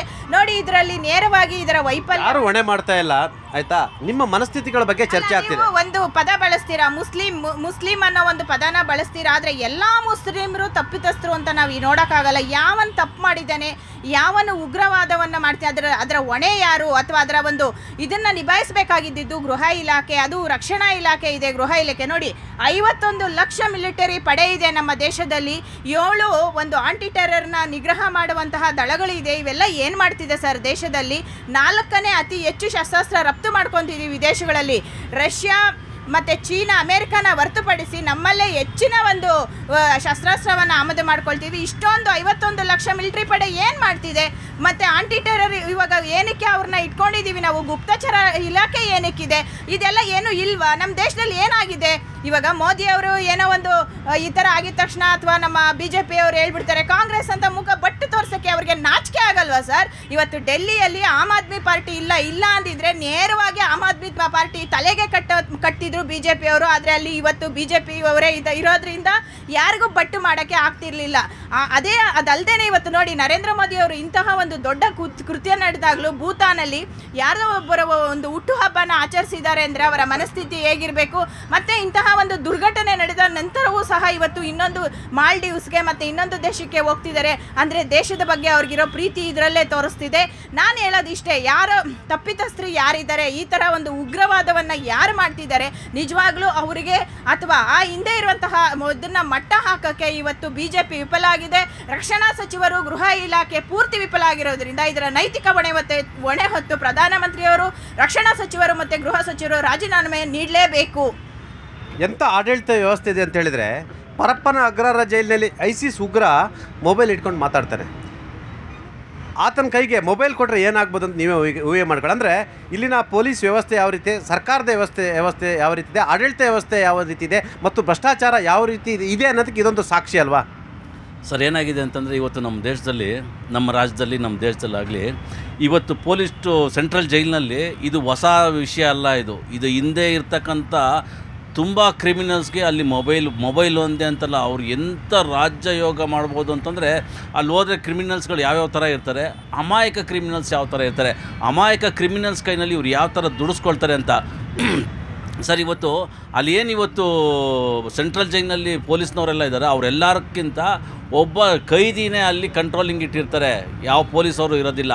ಸೊ ಇದು ಒಂದು ನಾಚಿಕೆಗೇಡಿನ ವಿಷಯ. ಆಮೇಲೆ ನಾನು ಇದನ್ನು ನೇರವಾಗಿ ಶ್ರೀಯುತ ಪರಮೇಶ್ವರ್ ಅವರು ವೇಸ್ಟ್ ಈ ನಮ್ಮ ಗೃಹ ಸಚಿವರಾಗಿರೋದಕ್ಕೆ ವೇಸ್ಟ್ ಅಂತ ಹೇಳ್ತೀನಿ. ಅವರು ನಿಜವಾಗ್ಲೂ ರಿಸೈನ್ ಮಾಡಿಬಿಟ್ಟು ಬೇರೆ ಯಾರನ್ನ ಯಂಗ್ಸ್ಟರ್ಸ್ ಇರ್ತಾರೆ ಅಂಥ ಕೆಲಸ ಮಾಡೋ ಅಂಥ ಯಂಗ್ಸ್ಟರ್ಸ್ನ ಕೊಡಬೇಕು. ಆಮೇಲೆ ಪೊಲೀಸ್ನಲ್ಲಿ ಇದು ತುಂಬ ವೈಫಲ್ಯ ಇದೆ. ಕಮಿಷನರ್ ಸಾಹೇಬರು, ನಾನು ಈಗಲೂ ಹೇಳ್ತೀನಿ, ಕಮಿಷನರ್ ಸಾಹೇಬ್ರೆ ಯಾರ್ಯಾರಿದ್ದಾರೆ ಅವ್ರನ್ನ ಪರ್ಮನೆಂಟಾಗಿ ಮನೆಗೆ ಕಳಿಸಿ, ಸುಮ್ಮನೆ ಸಸ್ಪೆಂಡ್ ಮಾಡೋದಲ್ಲ, ಪರ್ಮನೆಂಟಾಗಿ ಮನೆಗೆ ಕಳಿಸಿದ್ರೆ ಹಿಂದೆ ಅಟ್ಲೀಸ್ಟ್ ಇದನ್ನು ನೋಡಿಕೊಂಡು ಮುಂದೆ ಬರ್ತಕ್ಕಂಥ ಎಲ್ಲ ಅಧಿಕಾರಿಗಳು ತುಂಬ ಕಟ್ಟುನಿಟ್ಟಾದ ಕ್ರಮ ತೊಗೊಂಡು ಕೆಲಸಗಳು ಮಾಡ್ತಾರೆ. ಇಲ್ಲ ಅಂತಂದರೆ ಇದು ಪರ್ಮನೆಂಟ್ ಆಗಿರುತ್ತೆ. ಆಮೇಲೆ ಇಂಥ ಕೈದಿಗಳನ್ನ ಬೆಳಕು ಹಗಲು ರಾತ್ರಿ ನೋಡಲೇಬಾರ್ದು, ಅಂಥ ಜಾಗದಲ್ಲಿ ಹಾಕಬೇಕು. ಇವರೆಲ್ಲ ರಾಜಾರೋಷವಾಗಿ ಟಿ ವಿ ನೋಡ್ತಾರೆ, ಮೊಬೈಲ್ ನೋಡ್ತಾರೆ, ಎಂಜಾಯ್ ಮಾಡ್ತಾರೆ, ಎಣ್ಣೆ ಹೊಡಿತಾರೆ, ಡ್ರಿಂಕ್ಸ್ ಮಾಡ್ತಾರೆ ಅಂತಂದರೆ ಏನು ಆಶ್ಚರ್ಯ ಇದು, ಎಂಥ ವಿಪರ್ಯಾಸ. ಇದನ್ನೆಲ್ಲ ಹೋಗ್ಲಾಡಿಸ್ಬೇಕು ಅಂತಂದರೆ ಜನ ಬದಲಾವಣೆ ಮಾಡಬೇಕು. ಬದಲಾವಣೆ ಮಾಡಿದ್ರೆ ಖಂಡಿತವಾಗ್ಲೂ ನಮಗೇನಾರ ಜನ ಆಶೀರ್ವಾದ ಮಾಡಿದ್ರೆ ಒಳ್ಳೆ ಕೆಲಸ ಮಾಡ್ತೀವಿ. ಎಸ್ ಸರ್, ನೀವು ಇದನ್ನು ಒಪ್ತೀರಾ ಸರ್? ನಿಮ್ಮ ಪರಪ್ಪನ ಅಗ್ರಹಾರ ಜೈಲಲ್ಲಿ ಅಂದರೆ ಅಲ್ಲಿರ್ತಕ್ಕಂಥ ಪೊಲೀಸ್ ಅಧಿಕಾರಿಗಳೇ ಬುಕ್ಕಿಂಗ್ ಆಗ್ತಾರೆ ಅಂತ ಹೇಳಿದ್ರೆ ನಿಮ್ಮ ಸರ್ಕಾರದ ಮೇಲೆ ಭಯ ಇಲ್ವಾ? ಅಧಿಕಾರಿಗಳಿಗೆ ಈ ಸರ್ಕಾರದ ಮೇಲೆ ಹಿಡಿತಾ ಇಲ್ವಾ ಸರ್? ಈಗ ಪೊಲೀಸಿನ ವ್ಯವಸ್ಥೆ ಬಗ್ಗೆ ಟಿ ವಿಯಲ್ಲೆಲ್ಲ ತೋರಿಸಿದ್ದಾರೆ, ಅದು ಕರೆಕ್ಟು. ಅವರು ಮಾಡ್ತಾ ಇರೋದು ದೊಡ್ಡ ತಪ್ಪು. ಅದಕ್ಕೆ ಯಾವ ಸರ್ಕಾರ ನೋಡಲ್ಲ. ಯಾಕಂತ ಹೇಳಿದ್ರೆ ಈ ಒಂದು ದೃಶ್ಯಗಳು ಬಂದಿದ್ದರಲ್ಲಿ ಒಂದು ದೃಶ್ಯ ಇದೆ, ಒಂದು 4 ಜನ ಸೇರಿಕೊಂಡು ಡ್ಯಾನ್ಸ್ ಆಡುವಂಥ ಒಂದು ದೃಶ್ಯ. ಆ ದೃಶ್ಯದಲ್ಲಿ ಆ 4 ಜನ ಆರೋಪಿಗಳು 2018ರಲ್ಲಿ ಒಂದು ಪ್ರಕರಣದಲ್ಲಿ ಅವ್ರು 4 ಜನನ ಅರೆಸ್ಟ್ ಆಗಿ ಒಳಗೆ ಬರ್ತಾರೆ. 2022ರಲ್ಲಿ ಇಬ್ಬರು ರಿಲೀಸ್ ಆಗ್ತಾರೆ, 2022ರಲ್ಲಿ ಇಬ್ಬರು ರಿಲೀಸ್ ಆಗ್ತಾರೆ, 24ಅಲ್ಲಿ ಇಬ್ಬರು, 22ರಲ್ಲಿ ಇಬ್ಬರು. ಹಾಗಂತ ಹೇಳ್ಬಿಟ್ಟು ಅವಾಗ ಆ ಸರ್ಕಾರ ಇತ್ತು, ಆ ಸರ್ಕಾರ ಹೊಣೆ ಅಂತ ಹೇಳೋಕ್ಕಾಗತ್ತಾ? ಇದು ಅಲ್ಲಿ ಇರ್ತಕ್ಕಂಥ ವ್ಯವಸ್ಥೆಯ ಪ್ರಾಬ್ಲಮ್ ಇದು. ಆ ವ್ಯವಸ್ಥೆ ಸರಿಪಡಿಸ್ಬೇಕು. ಅದಕ್ಕೆ ನಾವು ತಲೆ ಬಗ್ಗಿಸ್ತಾ ಇದ್ದೀವಿ. ಯಾಕಂತ ಹೇಳಿದ್ರೆ ನಾವು ಇದೇ ಬೆಂಗಳೂರಲ್ಲಿ ವಾಸ ಆಗಿದ್ದೀವಿ, ಇದೇ ಕರ್ನಾಟಕದಲ್ಲಿ ಈ ಘಟನೆ ನಡೆದಿದೆ. ಒಂದು ಟೆರರಿಸ್ಟ್ ಮೊಬೈಲ್ ಇಟ್ಕೊಂಡಿದ್ದಾನೆ, ಇನ್ನೊಬ್ಬರೆಲ್ಲ ಈ ರೀತಿ ಮೋಜು ಮಸ್ತು ಮಾಡ್ಕೊಂಡಿದ್ದಾರೆ. ಆ ಉಮೇಶ್ ರೆಡ್ಡಿ ಅಂತ ಅವನು ನಟೋರಿಯಸ್ ಕಿಲ್ಲರ್, ಅವನು ರೇಪಿಸ್ಟು, ಅಂಥವನ್ನ ಬಂದ್ಬಿಟ್ಟು ಅಲ್ಲಿ ಆ ರೀತಿ ಅದಾನೆ ಅಂದರೆ ನಿಜವಾಗ್ಲೂ ನಾವು ತಲೆ ಬಗ್ಗಿಸ್ತೀವಿ. ಇದು ಪ್ಯೂರ್ಲಿ ಸರ್ಕಾರದಲ್ಲ, ಇದು ಪ್ರಾಬ್ಲಮ್ಮು, ವ್ಯವಸ್ಥೆಯ ಪ್ರಾಬ್ಲಮ್ಮು. ಅಲ್ಲಿ ಸೆಂಟ್ರಲ್ ಜೈಲಲ್ಲಿ ಇರ್ತಕ್ಕಂಥ ವ್ಯವಸ್ಥೆಯ ಪ್ರಾಬ್ಲಮ್ಮು. ಅದರ ವಿರುದ್ಧ ಸರ್ಕಾರ ಕೂಡಲೇ ಕ್ರಮ ತೊಗೋಬೇಕಂದ್ರೆ ಈ ಮೂಲಕ ನಾನು ಸರ್ಕಾರನೂ ಒತ್ತಾಯಿಸ್ತೀನಿ. ಇದರಲ್ಲಿ ಯಾವುದು ಮುಲಾಜಲ್ಲ ಇಲ್ಲ. ನಾವು ತಪ್ಪು ಮಾಡಿದ್ರು ತಪ್ಪೇ, ಬಟ್ ಆದರೆ ಸರ್ಕಾರ ಯಾವುದು ತಪ್ಪು ಮಾಡ್ತಾ ಇಲ್ಲ. ಅಲ್ಲಿ ಈ ತಪ್ಪು ಮಾಡಿದಿರೋದು ಅಲ್ಲಿರ್ತಕ್ಕಂಥ ಕೆಲವು ಪೊಲೀಸ್ಗಳು. ಅವ್ರ ವಿರುದ್ಧ ಕಠಿಣವಾದಂಥ ಕ್ರಮ ತಗೊಳ್ಳುತ್ತೆ ಸರ್ಕಾರ. ಈಗಾಗಲೇ 4 ಜನನ ಅದರ ಪ್ರಕರಣ ಪ್ರಕಾರ 4 ಜನನ ಸಸ್ಪೆಂಡು ಮಾಡಿದ್ದಾರೆ ಈಗ ಆಲ್ರೆಡಿ. ಐಸಿಸ್ ಉಗ್ರನ ಕೈಗೆ ಮೊಬೈಲ್ ಸಿಕ್ಕಿದ್ರೆ ಏನಾಗ್ಬೋದು ಹೇಳಿ ಸರ್? ಖಂಡಿತವಾಗ್ಲೂ ಅದು ತಪ್ಪೇ. ನಾನು ಹೇಳ್ತಾ ಇರೋದು ಏನಾಗ್ಬೋದಲ್ಲ, ಅದೊಂದು ಇದು ಇಂಟರ್ನ್ಯಾಷನಲ್ ನ್ಯೂಸ್ ಅದು. ಆ್ಯಕ್ಚುಲಾಗಿ ಹೇಳ್ಬೇಕಂದ್ರೆ ಸಣ್ಣ ಪುಟ್ಟ ವಿಷಯ ಅಲ್ಲ, ನಾವು ಮಾಡಿಲ್ಲ ಸರ್. ಅದು ಸರ್ಕಾರದ ಮೇಲೆ ಭಯ ಇಲ್ಲ ಸರ್. ಸರ್ಕಾರದ ಮೇಲೆ ನೀವೇನು ಕರೆದು ದುಡ್ಡು ತಗೊಂಡು ಅವ್ರಿಗೆ ಪೋಸ್ಟಿಂಗ್ ಮಾಡ್ತೀರಾ, ಅವರು ದುಡ್ಡು ವಸೂಲಿ ಮಾಡಕ್ಕೆ ಈ ಥರ ಕೆಲಸ ಎಲ್ಲ ಮಾಡ್ತಾರೆ, ಆಯ್ತಾ? ಇಲ್ಲ ಈಗ ನೋಡಿ ಸರ್, ಸುಮ್ಮನೆ ಯಾವುದೋ ನಾವು ತಗಲಿಸಲ್ಲ, ಒಪ್ಕೊಳ್ಳೋದು ಇದ್ರೆ ತಾನು ವಿಷಯ ಇದ್ರೆ ತಾನು ಒಪ್ಕೊಳ್ಳೋಕೆ. ನೋಡಿ ಸರ್, ತಪ್ಪು ಮಾಡಿದಾನ, ಅಲ್ಲಿ ಪೊಲೀಸ್ ಅವ್ನು ತಪ್ಪು ಮಾಡಿದಾನ, ಅವ್ನ ವಿರುದ್ಧ ಕಠಿಣವಾದಂಥ ಕ್ರಮ ಆಗಲೇಬೇಕು. ಇದು ಕಾಂಗ್ರೆಸ್ ಸರ್ಕಾರ ಇರಲಿ, BJP ಸರ್ಕಾರ ಇರಲಿ, ವ್ಯವಸ್ಥೆಯಲ್ಲಿ ಕರೆಕ್ಟಾಗಿ ಹೋಗಬೇಕು. ಅದು ಸರ್ಕಾರ ಯಾರ್ದಾಗಿರಲಿ, ಖಂಡಿತವಾಗ್ಲೂ ನಮ್ಮ ಸರ್ಕಾರ ಇದ್ರ ವಿರುದ್ಧ ಗಂಭೀರವಾಗಿ ಪರಿಗಣನೆ ತಗೊಂಡು ಇದನ್ನು ಪೊಲೀಸ್ನವ್ರ ಮೇಲೆ ಕ್ರಮ ಕೈಗೊಳ್ಳೋದಲ್ಲ. ಪೊಲೀಸ್ನವರು ಈ ಲೆವೆಲ್ಗೆ ಬರಬೇಕು ಅಂದರೆ ಗೃಹ ಮಂತ್ರಿಗಳು ಫೇಲ್ಯೂರ್ ಆಗಿದ್ದಾರೆ. ಆ ಒಂದು ಕಾರಣಕ್ಕೋಸ್ಕರ ಗೃಹ ಮಂತ್ರಿಗಳು ಮೊದಲು ರಾಜೀನಾಮೆ ಕೊಡಲಿ, ಆಮೇಲೆ ಪೊಲೀಸ್ನವ್ರ ಕ್ರಮ ಕೈಗೊಳ್ಳಲಿ. ಎಲ್ಲ ವಿಷಯದಲ್ಲೂ ಗೃಹ ಮಂತ್ರಿನೇ ಹೋಗಿ ಅಲ್ಲಿ ನೋಡ್ತಾರೆ ಅಂತ ಇಲ್ಲ ಸರ್. ನೋಡಿ ಸರ್, 100ಕ್ಕೆ 100 ನೋಡಿ ಸರ್, ನಾನಾಗಿದ್ರು ಸರಿ, ನೀವಾಗಿದ್ರು ಸರಿ, ನಾನಾಗಿದ್ರು ಸರಿ, ನೀವಾಗಿದ್ರು ಸರಿ, ಒಂದು ಮಂತ್ರಿ ಆಗ್ತೀರಾ, ಇನ್ನೊಂದು ಆಗ್ತೀರಾ ಅಂದರೆ 100% ಯಾರಿಂದಾನೇ ಸರಿ ಮಾಡ್ಸೋಕ್ಕಾಗಲ್ಲ. ಬಟ್ ಆದರೆ ಕಣ್ಣು ಮುಂದೆ ನಡೆಯುವಾಗ ತಡೆಯುವಂಥ ಕೆಲಸನ ನಮ್ಮ ಕಾಂಗ್ರೆಸ್ ಸರ್ಕಾರ ಮಾಡುತ್ತೆ. ಈಗಿರ್ತಕ್ಕಂಥ ಪರಮೇಶ್ವರ್ ಅವರು ಸಹ ಅದನ್ನು ಗಂಭೀರವಾಗಿ ತಗೊಂಡಿದ್ದಾರೆ. ಈಗ ಆಲ್ರೆಡಿ 4 ಜನನ ಸಸ್ಪೆಂಡು ಮಾಡಿದ್ದಾರೆ. ಮುಂದಿನ ದಿನಗಳಲ್ಲಿ ಇನ್ನು ಯಾರ್ಯಾರಿದ್ರೆ ಇನ್ವಾಲ್ವ್ ಆಗಿದ್ದಾರೆ ಒಬ್ರಿಗೂ 0 ಟಾಲರೆನ್ಸಲ್ಲಿ ಎಲ್ಲರೂ ಅಲ್ಲಿಂದ ವಜಾ ಮಾಡುವಂಥ ಕೆಲಸನ ಖಂಡಿತವಾಗ್ಲೂ ಸರ್ಕಾರ ಮಾಡುತ್ತೆ. ಮುಂದಿನ ದಿನಗಳಲ್ಲಿ ಯಾವುದೇ ಸರ್ಕಾರ ಇದ್ರೂ ಸರಿ ಈ ಥರದ ಘಟನೆಗಳು ನಡೀಲೇಬಾರ್ದು ಅನ್ನೋದು ಈ ಮೂಲಕ ನಾನು ಒತ್ತಾಯಿಸ್ತೀನಿ ಸರ್. ದೆಹಲಿ ಬ್ಲಾಸ್ಟು ನೀವು ಖಂಡಿಸ್ಬೇಕಲ್ವಾ? ನೀವೇನು ಹೇಳ್ತಿದ್ದೀರಾ? ಇದು ಬಿಹಾರ ಚುನಾವಣೆಗಾಗಿ ಬ್ಲಾಸ್ಟ್ ಮಾಡಿಸಿದ್ರು ಅಂತ ಹೇಳ್ತಾರೆ. ಯಾರಿಗಾದ್ರೂ ಅಷ್ಟು ಕಾಮನ್ ಸೆನ್ಸ್ ಇಲ್ಲದ್ರೆ ಜನರನ್ನು ಸಾಯಿಸಿ ರಾಜಕಾರಣ ಮಾಡಬೇಕಾ? ನೀವು ಈ ರೀತಿ ಹೋಲಿಕೆ ಯಾರೋ ಇರ್ತಕ್ಕಂಥವರೆಲ್ಲ ಯಾರು ಅವರೆಲ್ಲ ಈ ದೇಶದಲ್ಲೇ ಹುಟ್ಟಿ ಬೆಳೆದಂಥವ್ರು, ಎಲ್ಲರೂ ವೈಟ್ ಕಾಲರ್ ಇರ್ತಕ್ಕಂಥ, ಎಲ್ಲರೂ ಡಾಕ್ಟರ್ಸ್ ಇರ್ತಕ್ಕಂಥವ್ರು. ಅಂಥವ್ರು ಇವತ್ತು ಟೆರರಿಸಮ್ ಮಾಡ್ತಾರೆ, ಬಾಂಬ್ ಹಾಕ್ತಾರೆ, ಬ್ಲಾಸ್ಟ್ ಮಾಡ್ತಾರೆ ಅಂತ ಹೇಳಿದ್ರೆ ಕಾಂಗ್ರೆಸ್ಸು ಇಂಥವನ್ನ ಖಂಡಿಸಬೇಕು. ಮತ್ತು ಇಂಥ ಸಂದರ್ಭದಲ್ಲಿ ದೇಶದ ಜೊತೆ ಅನ್ನೋಕ್ಕಿಂತಲೂ ಸರ್ಕಾರದ ಜೊತೆ ನಿಂತ್ಕೋಬೇಕು. ಅದು ಬಿಟ್ಟು ನೀವು ಅದನ್ನು ರಾಜಕೀಕರಣಗೊಳಿಸ್ತೀರ ಅಂತ ಹೇಳಿದ್ರೆ ಅದರ ಅರ್ಥ ಏನು ಸರ್? ಇಂಟೆಲಿಜೆನ್ಸ್ ಯಾರ ಕೈಯಲ್ಲಿದೆ ಸರ್? ಅಮಿತ್ ಶಾ ಕೈಯಲ್ಲಿ ಇರೋದು ಇಂಟೆಲಿಜೆನ್ಸಿ. ಮತ್ತು ನರೇಂದ್ರ ಮೋದಿ ಬಾಂಬ್ ಬ್ಲಾಸ್ಟ್ ಆಗಿದ್ದಷ್ಟು ಎಲ್ಲಿ ಹೋಗಬೇಕಾಗಿತ್ತು, ಹಾಸ್ಪಿಟ್ಲಿಗೆ ಹೋಗಬೇಕಾಗಿತ್ತು, ಜನ ದುಃಖ ಎಲ್ಲ ನೋಡ್ಬೇಕು. ನಾನು ಹೇಳ್ತೀನಿ ಆಯ್ತು, ಅದನ್ನು ಹೊರತುಪಡಿಸಿ ಬಾಂಬ್ ಬ್ಲಾಸ್ಟ್ ಮಾಡಿದ್ದು ಸರಿಯೋ ತಪ್ಪು? ಪ್ರಧಾನಿಗೆ ಒಂದು ರೆಸ್ಪಾನ್ಸಿಬಿಲಿಟಿ ಇದೆ ಸರ್. ಒಂದು ದೇಶದಲ್ಲಿ ಬಾಂಬ್ ಬ್ಲಾಸ್ಟ್ ಆಗಿದೆ, ಎಲ್ಲಿ ಹೋಗಬೇಕಾಗಿದೆ, ಹಾಸ್ಪಿಟ್ಲಿಗೆ ಹೋಗಬೇಕಾಗಿದೆ. ಬಾಂಬ್ ಬ್ಲಾಸ್ಟ್ ಆಗಿದ್ದ ಬಗ್ಗೆ ನಿಮ್ಮ ಒಪಿನಿಯನ್ ಏನು? ಅದು BJP ದುರ್ಬಾಗಲ. ಅದು ರೆಡ್ ಫೋರ್ಟ್ ಹತ್ರನೇ ಆಗಿರೋದು. BJP ನೇರ ಹೊಣೆ. ಅಲ್ಲಿರೋ ಟೈಟ್ ಸೆಕ್ಯೂರಿಟಿ ಅದಕ್ಕೆ ಗೇಟ್ ನಂಬರ್ 1 ಹತ್ರನೇ ಯಾಕೆ ಹಾಕಬೇಕಾಗಿತ್ತು? ಅದು ರೆಡ್ ಫೋರ್ಟ್ ಇದು ದೇಶಕ್ಕೆ ಅವಮಾನ ಆಗಿರೋದಲ್ಲ, ಇದು ಡೆಲ್ಲಿ ಹಬ್ಬ ಇರೋದು, ಇದು NCR. BJP ಅವರು ಹೇಳ್ತಿದ್ದಾರೆ ಅನೇಕ ನಾಯಕರು ಕಾಂಗ್ರೆಸ್ ಫ್ರೆಂಡ್ಸ್ ಅಲ್ಲಿ ಬಾಂಬ್ ಬ್ಲಾಸ್ಟ್ ಮಾಡಿಸಿದ್ರು ಅಂತ. ಕಾಂಗ್ರೆಸ್ ಫ್ರೆಂಡ್ಸ್ ಏನೋ ಮಾಡ್ತಿದ್ರೆ ಇವರು ಫ್ರೆಂಡ್ಸ್ ಜೊತೆ ಸೇರ್ಕೊಂಡಿದ್ದಾರೆ. ಪವರ್ ಯಾರ ಹತ್ರ ಇದೆ? ನರೇಂದ್ರ ಮೋದಿ, ಅಮಿತ್ ಶಾ, ಡೋವಲ್ ಎಲ್ಲೋಗಿದ್ದಾರೆ? ಡೋವಲ್ ಅವರು ಇವತ್ತು ಜೇಮ್ಸ್ ತಿನ್ಕೊಂಡಿದ್ದಾರೆ, ಚಿಕ್ಕಮಕ್ಕಳ ಜೊತೆ ಕುಂತ್ಕೊಂಡಿದ್ರೆ ಇದೇ ದೇಶದ ಪರಿಸ್ಥಿತಿ ಆಗೋದು. ಡೋವಲ್ ಅವ್ರನ್ನ ಫಸ್ಟ್ ರಿಸೈನ್ ಮಾಡಿಸ್ಬೇಕಾಗುತ್ತೆ, ಅಮಿತ್ ಶಾನ ರಿಸೈನ್ ಮಾಡಿಸ್ಬೇಕಾಗುತ್ತೆ. ಇದು ದೇಶದ ಹಿತಾಸಕ್ತಿ. ಇದು ಇವತ್ತು BJP ಅವರು ಅತಿ ಹೆಚ್ಚು ಇದು ಟೆರರಿಸಮ್ ಆಗ್ತಿರೋದು ನೋಡಿ. ಇವಾಗ 2025 ತಗೊಳ್ಳಿ ನೀವು, ಇವತ್ತು ಪಾಲ್ ಇದ್ನೋರಿ ಎಲ್ಲ ಪಾಲ್ಗಾಮ. UPA ಸರ್ಕಾರ ಇದ್ದಾಗಲೂ ಏನಾಯ್ತು ಗೊತ್ತಲ್ಲ ಆಯ್ತಾ? UPA ಸರ್ಕಾರ ಇದ್ದಾಗ ಆಗ್ಲಿಲ್ವಾ? ನಿಮ್ಮ ಸರ್ಕಾರದಾಗ ಎಷ್ಟು ಬಾಂಬ್ ಬ್ಲಾಸ್ಟ್ಗಳದು? ಹಾಗಾದ್ರೆ ಯಾರು ಹೊಣೆ? ಹಂಗಾದ್ರೆ UPA ಆಯ್ತು, ಇವಾಗ ಇಂಡಿಯಾ ಬಂದಿದೆ. ನಿಮ್ಮಿದ್ರಾಗ ಆಯ್ತಲ್ಲ ಸ್ವಾಮಿ, ನಿಮ್ಮಿದ್ರಲ್ಲ ಆಯ್ತಲ್ಲ ಸ್ವಾಮಿ. ಇವಾಗ UPA ಆಗಿದೆ, ಇಂಡಿಯಾ ಮಿಸ್ಟೇಕು ಕನೆಕ್ಟ್ ಮಾಡ್ಕೊಂಡು ಹೋಗೋರೆ ಪ್ರಧಾನಿ. ಆ ಕಾಲದಲ್ಲಿ ಆಗಿದೆ. 2014 ಇರೋ ಟೆಕ್ನಾಲಜಿ ಏನು ಸ್ವಾಮಿ, ಇವತ್ತಿರೋ ಟೆಕ್ನಾಲಜಿ ಏನು ಸ್ವಾಮಿ? ಇವತ್ತಿರೋದು ದೇಶದ್ದು ಏನದು ಆರ್ಮಿದು ಇದು ವೆಪನ್ಸ್ ಇರೋದು. ಇವಾಗ ನಮ್ಮ ಇದು ಹೇಳ್ತಾರೆ, ನಮ್ಮ ನರೇಂದ್ರ ಮೋದಿ ಹೇಳ್ತಾರೆ ಉಕ್ರೇನ್ದು ವಾರ್ ನಿಲ್ಸಿದ್ರಿಂದ ಈ ಥರ ಸಣ್ಣ ಪುಟ್ಟ ನಿಲ್ಸೋಕ್ಕೆ ಅವ್ರ ಕೈಲಿ ತಾಕೋದು ದಮ್ಮಿಲ್ಲ. ಇನ್ನು ಮುಂದಕ್ಕೆ ಇವ್ರು ಏನು ಮಾಡ್ತಾರೆ? ಇವತ್ತು ನಮ್ಮ ನರೇಂದ್ರ ಮೋದಿ, ಅಮಿತ್ ಶಾ ಅವರು ರಾಜೀನಾಮೆ ಕೊಡಲೇಬೇಕಾಗಿದೆ. ಇದು ಅವ್ರು ಮಾಡಿರೋ ಇಲ್ಲಿ ನೀವು CM, DCM, ಹೋಮ್ ಮಿನಿಸ್ಟರ್ದು ಪರಪ್ಪನಗರ ಇಶ್ಯೂಗೆ IC ಸುಗರ್ನ ಕೈಲಿಗೆ ಮೊಬೈಲ್ ಕೊಟ್ಟಿದ್ದೀರಲ್ಲ, ಅವ್ನು ಏನು ಬೇಕಾದ್ರೂ ಮಾಡ್ಸಿರ್ಬೋದಲ್ಲ, ಅವನೇ ಈ ದಾಳಿಗಳಿಗೆಲ್ಲಾದ್ರೂ ಒಂದು ಕಡೆ ಪ್ರೇರಣೆ ಆಗಿರ್ಬೋದಲ್ವಾ? ಆಯ್ತಾ, ನೀವು ನಿಮ್ಮವರು ರಾಜೀನಾಮೆ ಕೊಡಿಸಿ ಫಸ್ಟು. ಸರ್, ಇವಾಗ ನೀವು ಮೊಬೈಲ್ ಬಗ್ಗೆ ಮಾತಾಡ್ತೀರಾ. ಇವ್ರು BJP ಅವರು ತಗೊಂಡೋಗಿ ಬಾಂಬೆ ಕೊಟ್ಟಿದ್ದಾರೆ IC ಸುಗರ್ ಕೈಯಲ್ಲಿ. ಅವ್ರ ಬಗ್ಗೆ ನೀವೇನು ಹೇಳ್ತಿದ್ದೀರಾ ಸರ್? ನೀವು ಅವ್ರ ಬಗ್ಗೆ ರಾಜೀನಾಮೆ ತೊಗೊಳ್ಬೇಕಾಗುತ್ತೆ. ಇವಾಗ ಇದು ನೇರ ಹೊಣೆ ಅಮಿತ್ ಶಾ, ಡೋವಲು, ನಮ್ಮ ನರೇಂದ್ರ ಮೋದಿನೇ ಹೊಣೆ. ಇದಕ್ಕೆ ಇವರು ರಾಜೀನಾಮೆ ತೊಗೊಳ್ಬೇಕಾಗಿದೆ ಸರ್. ಇಲ್ಲ ದೆಹಲಿ ಬ್ಲಾಸ್ಟ್ ಸಂಬಂಧಪಟ್ಟಾಗೆ ನಿಮ್ಮ ಒಪಿನಿಯನ್? ಒಂದು ಕಡೆ ಇದು ಅದು ರಾಜಕೀಕರಣ ಆಗ್ತಿದೆ. ಕಾಂಗ್ರೆಸ್ ಹೇಳ್ತಿದೆ ಅದು ಬಿಹಾರ ಚುನಾವಣೆಗೆ ಅಂತ ಹೇಳ್ತೇವೆ. ಕಾಂಗ್ರೆಸ್ BJP ಮೇಲೆ ಎತ್ತಾಗ್ತಿದೆ, BJP ಕಾಂಗ್ರೆಸ್ ಮೇಲೆ ಎತ್ತಾಗ್ತಿದೆ. ಒಟ್ಟಾರೆ ತಾವು ಕೂಡ ಒಬ್ಬರು ಪ್ರೊಫೆಸರ್ ಇದ್ದೀರಾ, ನಿಮಗೆ ಈ ಬ್ಲಾಸ್ಟ್ ಬಗ್ಗೆ ತಮ್ಮ ಅಭಿಪ್ರಾಯ ಏನು? ಮೊದಲಿಗೆ ನಾನು ಹೇಳುವಂಥದ್ದು, ಇಲ್ಲಿ ಈ ರಾಜಕೀಯವನ್ನು ಬದಿಗಿಟ್ಟು ಇಡೀ ದೇಶದ ಏಕತೆ ಮತ್ತು ಭದ್ರತೆಯತ್ತ ಗಮನ ಕೊಡಬೇಕು. ದುರಂತ ಏನಂತಂದರೆ, ಈ ರಾಜಕೀಯ ಪಾರ್ಟಿಗಳಿದಾವಲ್ಲ, ಆ ಪಾರ್ಟಿಗಳಿಗೆ ಏನಂದರೆ ಈ ಪಾರ್ಟಿ ಆ ಪಾರ್ಟಿ ಮನುಷ್ಯನಾಗಿ, ಈ ದೇಶದ ಪ್ರಜೆಯಾಗಿ ಈ ದೇಶದ ಭದ್ರತೆ ಬಗ್ಗೆ ಯೋಚನೆ ಮಾಡಬೇಕೇ ಹೊರತು ಹೊಲಸು ರಾಜಕಾರಣ ಮಾಡೋದನ್ನು ಮೊದಲು ಬಿಡಬೇಕು. ದೇಶದ ಹಿತಾಸಕ್ತಿಯನ್ನು ಕಾಪಾಡೋದನ್ನು ಕಲಿಬೇಕು. ಜೊತೆಗೆ ಸಾಕಷ್ಟು ಜನ ಮಾತನಾಡ್ತಿರ್ತಾರೆ, ಒಬ್ಬ ಗೆಲ್ಲುವವರೆಗೆ ಅಷ್ಟೇ ಒಂದು ಅವನು ಪಕ್ಷದ ಕಾರ್ಯಕರ್ತ. ಗೆದ್ದ ಅಂದರೆ ಅವನೊಬ್ಬ ಮಂತ್ರಿ ಆದ ಅಂದರೆ ಅವನು ಇಡೀ ಒಂದು ರಾಜ್ಯದ, ಒಂದು ದೇಶದ ಒಬ್ಬ ಸೇವಾಕರ್ತನೇ ಆಗಬೇಕೇ ಹೊರತು ಒಂದು ಪಕ್ಷಕ್ಕೆ ಸೀಮಿತ ಆಗಿ, ಇನ್ನೊಂದು ಪಕ್ಷಕ್ಕೆ ಸೀಮಿತ ಆಗಿ, ಈ ಪಕ್ಷ ಸರಿಯಿಲ್ಲ ಆ ಪಕ್ಷ ಸರಿಯಿಲ್ಲ ಅಂತ ಹೊಲಸು ರಾಜಕೀಯ ಮಾಡೋದನ್ನು ಮೊದಲು ಬಿಡಬೇಕು. ಇಲ್ಲದೇ ಇದ್ದರೆ ಇವತ್ತೇನು ನೇಪಾಳದಲ್ಲಿ ಆಗಿದೆಯಲ್ಲ, ಏನು ಜನ್ಜಿ ಅಂತ ಏನು ಗಲಾಟೆ ಆಯ್ತಲ್ಲ, ಆ ಥರದೊಂದು ಪರಿಸ್ಥಿತಿ ಇಲ್ಲಿ ಆಗೋಲಿಕ್ಕೆ ಖಂಡಿತ ಸಾಧ್ಯ ಇದೆ. ಅದರಿಂದ ಮೊದಲು ಈ ರಾಜಕೀಯ ಪಕ್ಷಗಳು ಕೆಸರೇರ್ಚಾಟವನ್ನು ಮೊದಲು ಬಿಟ್ಟು ಇಡೀ ಒಕ್ಕೊರಲಿನಿಂದ ನಾವೆಲ್ಲರೂ ಈ ದೇಶದ ಪ್ರಜೆಗಳಾಗಿ ಈ ಪಕ್ಷ ಆ ಪಕ್ಷ ಅಂದರೆ ಎಲ್ಲ ಪಕ್ಷದವರು ಸೇರಿಕೊಂಡು ಈ ದೇಶಕ್ಕೆ ಆಗಬೇಕಾದದ್ದು ಏನು? ಮೊದಲು ಈ ದೇಶದ ಭದ್ರತೆ, ಆಮೇಲೆ ಇಲ್ಲಿಗೆ ಕಂಟಕವಾಗಿರುವಂಥ ಅಯೋಗ್ಯರ ಸರ್ವನಾಶ. ನನ್ನ ಮನೆ ಪಕ್ಕ ಆಗಲಿ, ನಾನೇ ಕೆಟ್ಟವನಿದ್ದರೂ ಕೂಡ, ನನ್ನ ಮನೆಯಲ್ಲೇ ಕೆಟ್ಟವರಿದ್ದರೂ ಕೂಡ ಮೊದಲು ಅವರನ್ನು ನಿರ್ನಾಮ ಮಾಡೋ ಕಡೆಗೆ ಗಮನ ಕೊಡಬೇಕು. ನನ್ನ ಜಾತಿ, ನನ್ನ ಧರ್ಮ, ನನ್ನ ಇದು ಅನ್ನುವಂಥದ್ದಲ್ಲ. ನನ್ನ ಧರ್ಮದವನ್ನೇ ತಪ್ಪು ಮಾಡಿದ್ರು ಕೂಡ ಆ ಧರ್ಮದವನ್ನ ಅವನನ್ನು ಬಲಿ ಹಾಕಬೇಕು. ಇನ್ನೊಬ್ಬನ್ನ ಕೈ ತೋರಿಸ್ಕೊಂಡೇ ಬದುಕೋದಾದರೆ ಇದು ಯಾವ ಸೀಮೆ ಬದುಕೋದು? ಹಾಗಾಗಿ ರಾಜಕೀಯ ಪಕ್ಷಗಳ ಕೆಸರೇರ್ಚಾಟವನ್ನು ಬಿಟ್ಟು ಮೊದಲು ಈ ದೇಶದ ಈ ಒಬ್ಬ ಪ್ರಜೆ ಅನ್ನುವಂಥ ಮನೋಭಾವವನ್ನು ಎಲ್ಲರೂ ಹೊಂದಬೇಕು. ಆಮೇಲೆ ರಾಜೀನಾಮೆ ಅಂದರೆ ಆ ಪಕ್ಷದವನೇ ಇನ್ನೊಬ್ಬ ಬರ್ತಾನೆ, ಇವನು ಹೋದ ಅಂದರೆ ಇನ್ನೊಬ್ಬ ಬರ್ತಾನೆ. ಅದಷ್ಟು ರಾಜೀನಾಮೆ ಮುಖ್ಯ ಅಲ್ಲ. ಇಲ್ಲಿ ಬೇಕಾಗಿರೋದು ಈ ದೇಶಕ್ಕೆ ಕಂಟಕವಾಗಿರುವಂಥ ಭಯೋತ್ಪಾದಕರನ್ನು ನಿರ್ನಾಮ ಮಾಡಬೇಕು. ಆಮೇಲೆ ಅವರಿಗೆ ಪೂರಕವಾಗಿ ಅವರಿಗೆ ಸಹಾಯ ಮಾಡ್ತಾ ಇರುವಂಥ ಅಯೋಗ್ಯರನ್ನು ಮಟ್ಟ ಹಾಕಬೇಕು. ನಮ್ಮಲ್ಲಿ ಅದಕ್ಕೆ ಯಾವಾಗಲೂ ಮಗ್ಗಲು ಮುಳ್ಳು ಅಂತ ಇದ್ದಾರಲ್ಲ, ಆ ಒಂದು ರೀತಿಯ ಪ್ರಗತಿಪರ ಒಂದು ಮಾತುಗಳಲ್ಲಿ, ಆಮೇಲೆ ಈ ದೇಶವನ್ನು ಉದ್ಧಾರ ಮಾಡ್ತೀವಿ ಅನ್ನೋದಲ್ಲಿ, ಈ ದೇಶದ ಯುವಜನತೆಯನ್ನು ಬೆಳೆಸ್ತೀನಿ ಅನ್ನೋಂಥ ಮಾತನ್ನು ಹಾಡ್ತಾನೆ ಈ ದೇಶಕ್ಕೆ ಕಂಟಕವಾಗಿರುವಂಥ ಆ ಕೆಟ್ಟು ಹುಳುಗಳನ್ನು ಮಟ್ಟ ಹಾಕಬೇಕು. ಅವ್ರ ವಿರುದ್ಧ ಕ್ರಿಮಿನಲ್ ಮೊಕದ್ದಮೆಗಳನ್ನು ಹೂಡಿ ಅವರು ಪ್ರವೋಕ್ ಮಾಡೋದನ್ನು ಮೊದಲು ಬಿಡಬೇಕು. ಆವಾಗ ಮಾತ್ರ ಈ ದೇಶ ಅತ್ಯಂತ ಸುಭದ್ರತೆಯಿಂದ ಇರಲಿಕ್ಕೆ ಸಾಧ್ಯ ಆಗ್ತದೆ. ಪ್ರತಿಯೊಬ್ಬ ಪ್ರಜೆಯೂ ಕೂಡ ಈ ದೇಶದ ನನ್ನ ಜವಾಬ್ದಾರಿ, ದೇಶವನ್ನು ಕಾಪಾಡಬೇಕು. ಅವನು ಬರಲಿಕ್ಕೆ ಕಾರಣ ಆದಂಥ ಯಾರು? ಆಮೇಲೆ ಇನ್ನೊಂದು ಗೊತ್ತಾ, ಅವರೆಲ್ಲ ಬಂದವರು ಇವತ್ತೇನು ಅವರು ವೈದ್ಯರು ಇದ್ದಾರಲ್ಲ, ಅವರೆಲ್ಲರೂ ನನಗನ್ಸೋದು ಏನು ಗೊತ್ತಾ, ಅವರೆಲ್ಲ 4.5 ಲಕ್ಷ ಸಂಬಳ ಅವ್ರಿಗೆ.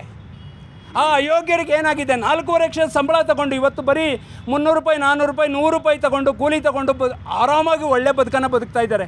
ಈ ದೇಶಕ್ಕೆ ಈ ಸಮಾಜಕ್ಕೆ ಒಳ್ಳೆಯ ವ್ಯಕ್ತಿಗಳಾಗಿ ಬದುಕ್ತಾ ಇದ್ದಾರೆ. ಇವರು 4.5 ಲಕ್ಷ ಸಂಬಳವನ್ನು ತೆಗೆದುಕೊಂಡು ಈ ಥರದ ದೇಶ ಕಂಟಕವಾದಂಥ ಜೊತೆಗೆ ಅವನು ಉದ್ಧಾರ ಆದ್ನ, ಅವನು ಸತ್ತ.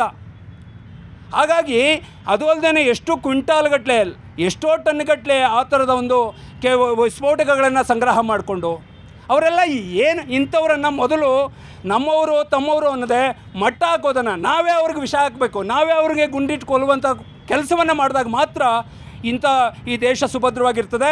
ವಲಸು ರಾಜಕೀಯವನ್ನು ಯಾವುದೇ ರಾಜಕಾರಣಿಗಳು ರಾಜಕೀಯ ಪಕ್ಷಗಳು ಮಾಡಬಾರ್ದು. ವೆಲ್ ಸೆಟ್ ಗೌಡ್ರೆ, ಅತಿ ದೊಡ್ಡ ಸಂಚನ ಮಾಡಲಿಕ್ಕೆ ಪ್ಲ್ಯಾನನ್ನು ಮಾಡಲಾಗಿತ್ತು.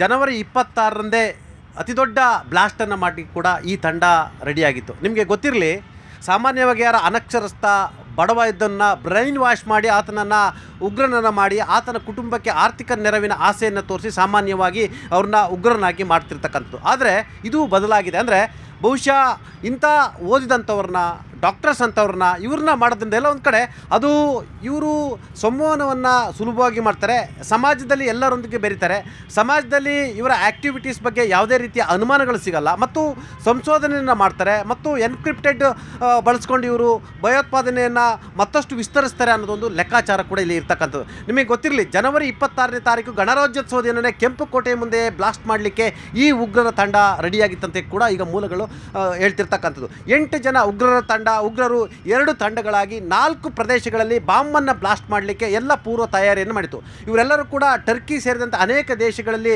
ಕಳೆದ 4 ವರ್ಷಗಳಿಂದ ಪ್ರವಾಸವನ್ನು ಮಾಡಿದ್ರು. ಪ್ರವಾಸ ಮಾಡಿದ ಸಂದರ್ಭದಲ್ಲಿ ಟರ್ಕಿಯಲ್ಲಿ ಅನೇಕ ಜೈಷ್ ಎ ಮೊಹಮ್ಮದ್ ಉಗ್ರ ಸಂಘಟನೆಯ ಅನೇಕ ಉಗ್ರರನ್ನು ಭೇಟಿಯಾಯಿತು. ಆ ಸಂದರ್ಭದಲ್ಲಿ ಇವರು ಉಗ್ರ ಬಾಂಬನ್ನು ತಯಾರಿಕೆ ಮತ್ತು ಅದನ್ನು ಬ್ಲಾಸ್ಟ್ ಮಾಡುವುದನ್ನು ಪ್ರತಿಯೊಂದನ್ನು ಕೂಡ ಎಲ್ಲವನ್ನು ಕೂಡ ಅಭ್ಯಸಿಸಿ ಬಂದಿದ್ದರು. ಅದಾದ ನಂತರ ಜನವರಿ 26ನೇ ತಾರೀಕು ಗಣರಾಜ್ಯೋತ್ಸವ ದಿನ ದೇಶದಲ್ಲಿ ಅತಿ ದೊಡ್ಡ ದಾಳಿಯನ್ನು ಮಾಡಲಿಕ್ಕೆ ಸಂಚಾಕಿದಂಥ ಇವರುಗಳಿಗೆ ಬಹುಶಃ ಅವತ್ತಿನ ಟೈಟ್ ಸೆಕ್ಯೂರಿಟಿಯಿಂದ ಭಯಭೀತರಾದರು. ಈ ಎಲ್ಲ ಬೆಳವಣಿಗೆ ನಡುವೆ ಇವರು ವಿಸ್ತರಣೆಗೊಂಡರು. ಕಾಶ್ಮೀರದಲ್ಲಿ ಅಲ್ಪಹಾ ಅಂತ ವಿಶ್ವವಿದ್ಯಾನಿಲಯದಲ್ಲಿ ಕಲಿತಕ್ಕಂಥ ಈ ಎಲ್ಲರೂ ಕೂಡ ಇಲ್ಲೊಂದು ಕಡೆ ಮಹಿಳಾ ಟೆರರಿಸಮನ್ನು ಕೂಡ ಈ ದೇಶದಲ್ಲಿ ಹುಟ್ಟು ಹಾಕಲಿಕ್ಕೆ ಜೈಷ್ ಎ ಮೊಹಮ್ಮದ್ ತೀರ್ಮಾನ ಮಾಡಿತು. ಇದರ ಭಾಗವಾಗಿ ಡಾಕ್ಟರ್ ಸಯೀನ್ ಎಂಬ ವೈದ್ಯೆಯನ್ನು ಬಳಸ್ಕೊಂಡಿದ್ರು. ಆಕೆ 40 ಲಕ್ಷ ರೂಪಾಯಿ ಫಂಡನ್ನು ಕೂಡ ಕಲೆಕ್ಟ್ ಮಾಡಿದ್ಲು. ಆ ಮುಖಾಂತರ ಆಕೆ ಪಾಕಿಸ್ತಾನ ಸೇರಿದಂತೆ ಅನೇಕ ಕಡೆ ಜೈಷ್ ಎ ಮೊಹಮ್ಮದ್ನ ಅನೇಕ ತಂಡದ ನಾಯಕರೊಂದಿಗೆ ಸಂಪರ್ಕವನ್ನು ಉಂಟು ಮಾಡಿದರು.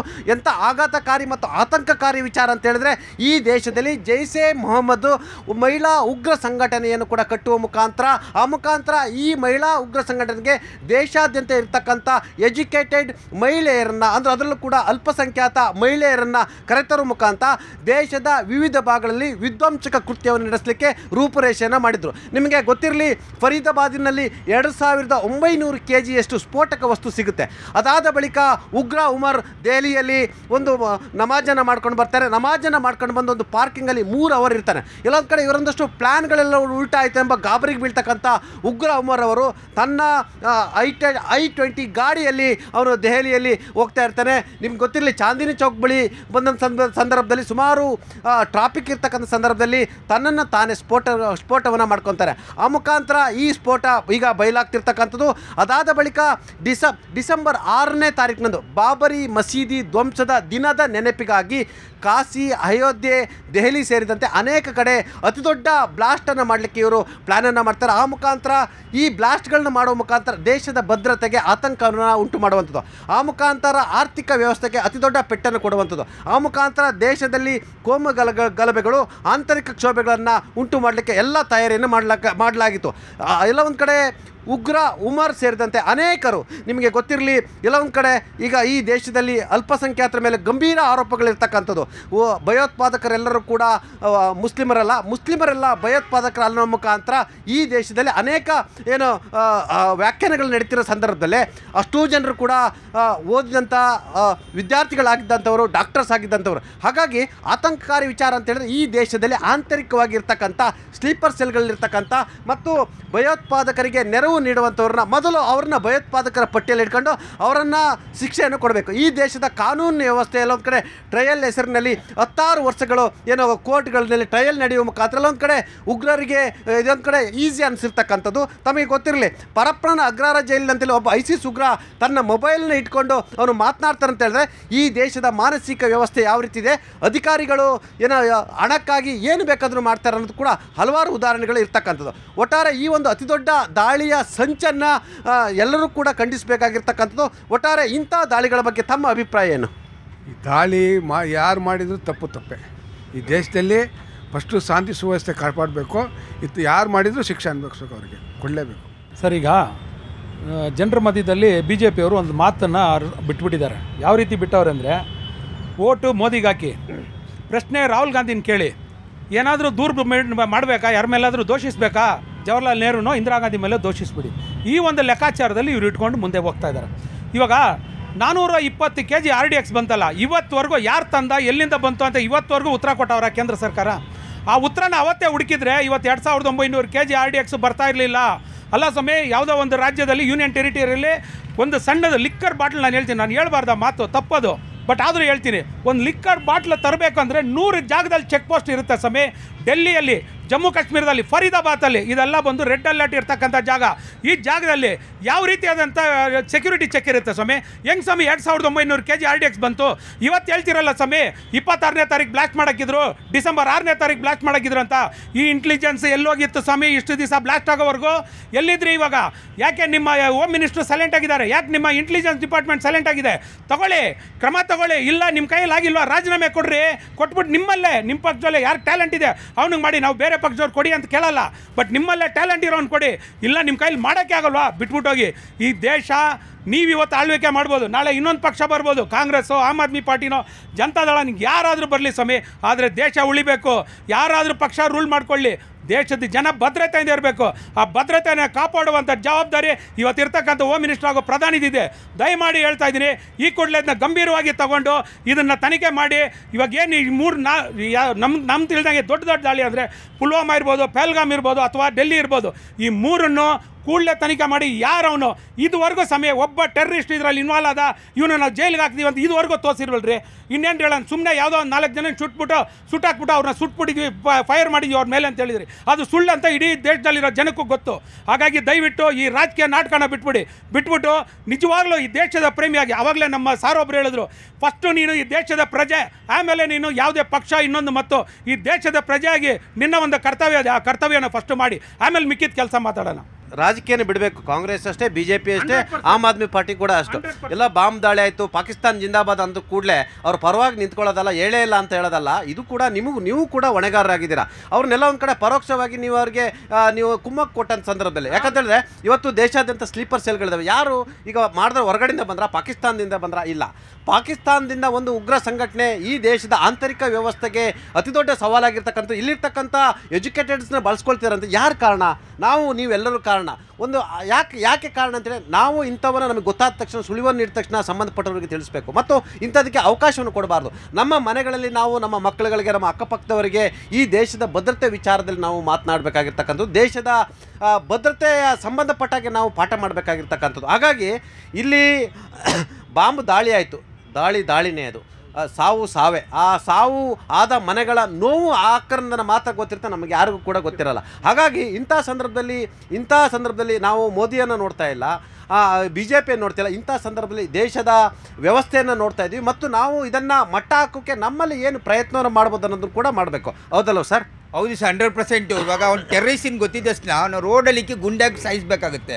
ಏನಕ್ಕೆ ಹೇಳ್ತೀನಿ ಅಂದರೆ, ಇದೇ ಥರ ಒಂದು ಇನ್ಸಿಡೆಂಟ್ ಆಗಿರೋವಾಗ ನಮ್ಮ ವಾಜ್ಪೇಯಿ ಪೀರಿಯಡಲ್ಲಿ ಇರೋವಾಗ ಫ್ಲೈಟ್ ಏನೇ ಹೈಜಾಕ್ ಮಾಡಿದೆ ಅಂತ ಹೇಳ್ಬಿಟ್ಟು ಆ ಟೆರ್ರಿಸ್ಟ್ನ ಕರ್ಕೊಂಡು ನಾವೇ ಬಿಟ್ಟಿದ್ದಾಯಿತು. BJP ಸರ್ಕಾರ ಅವಾಗಿದ್ದು ಆ ಥರ ಬಿಟ್ಟು ಆಗಲೇಬಾರ್ದು. ಇದೇನಲ್ಲಿ BJP ದುರಂತರ ಸರ್ಕಾರ ಇದು.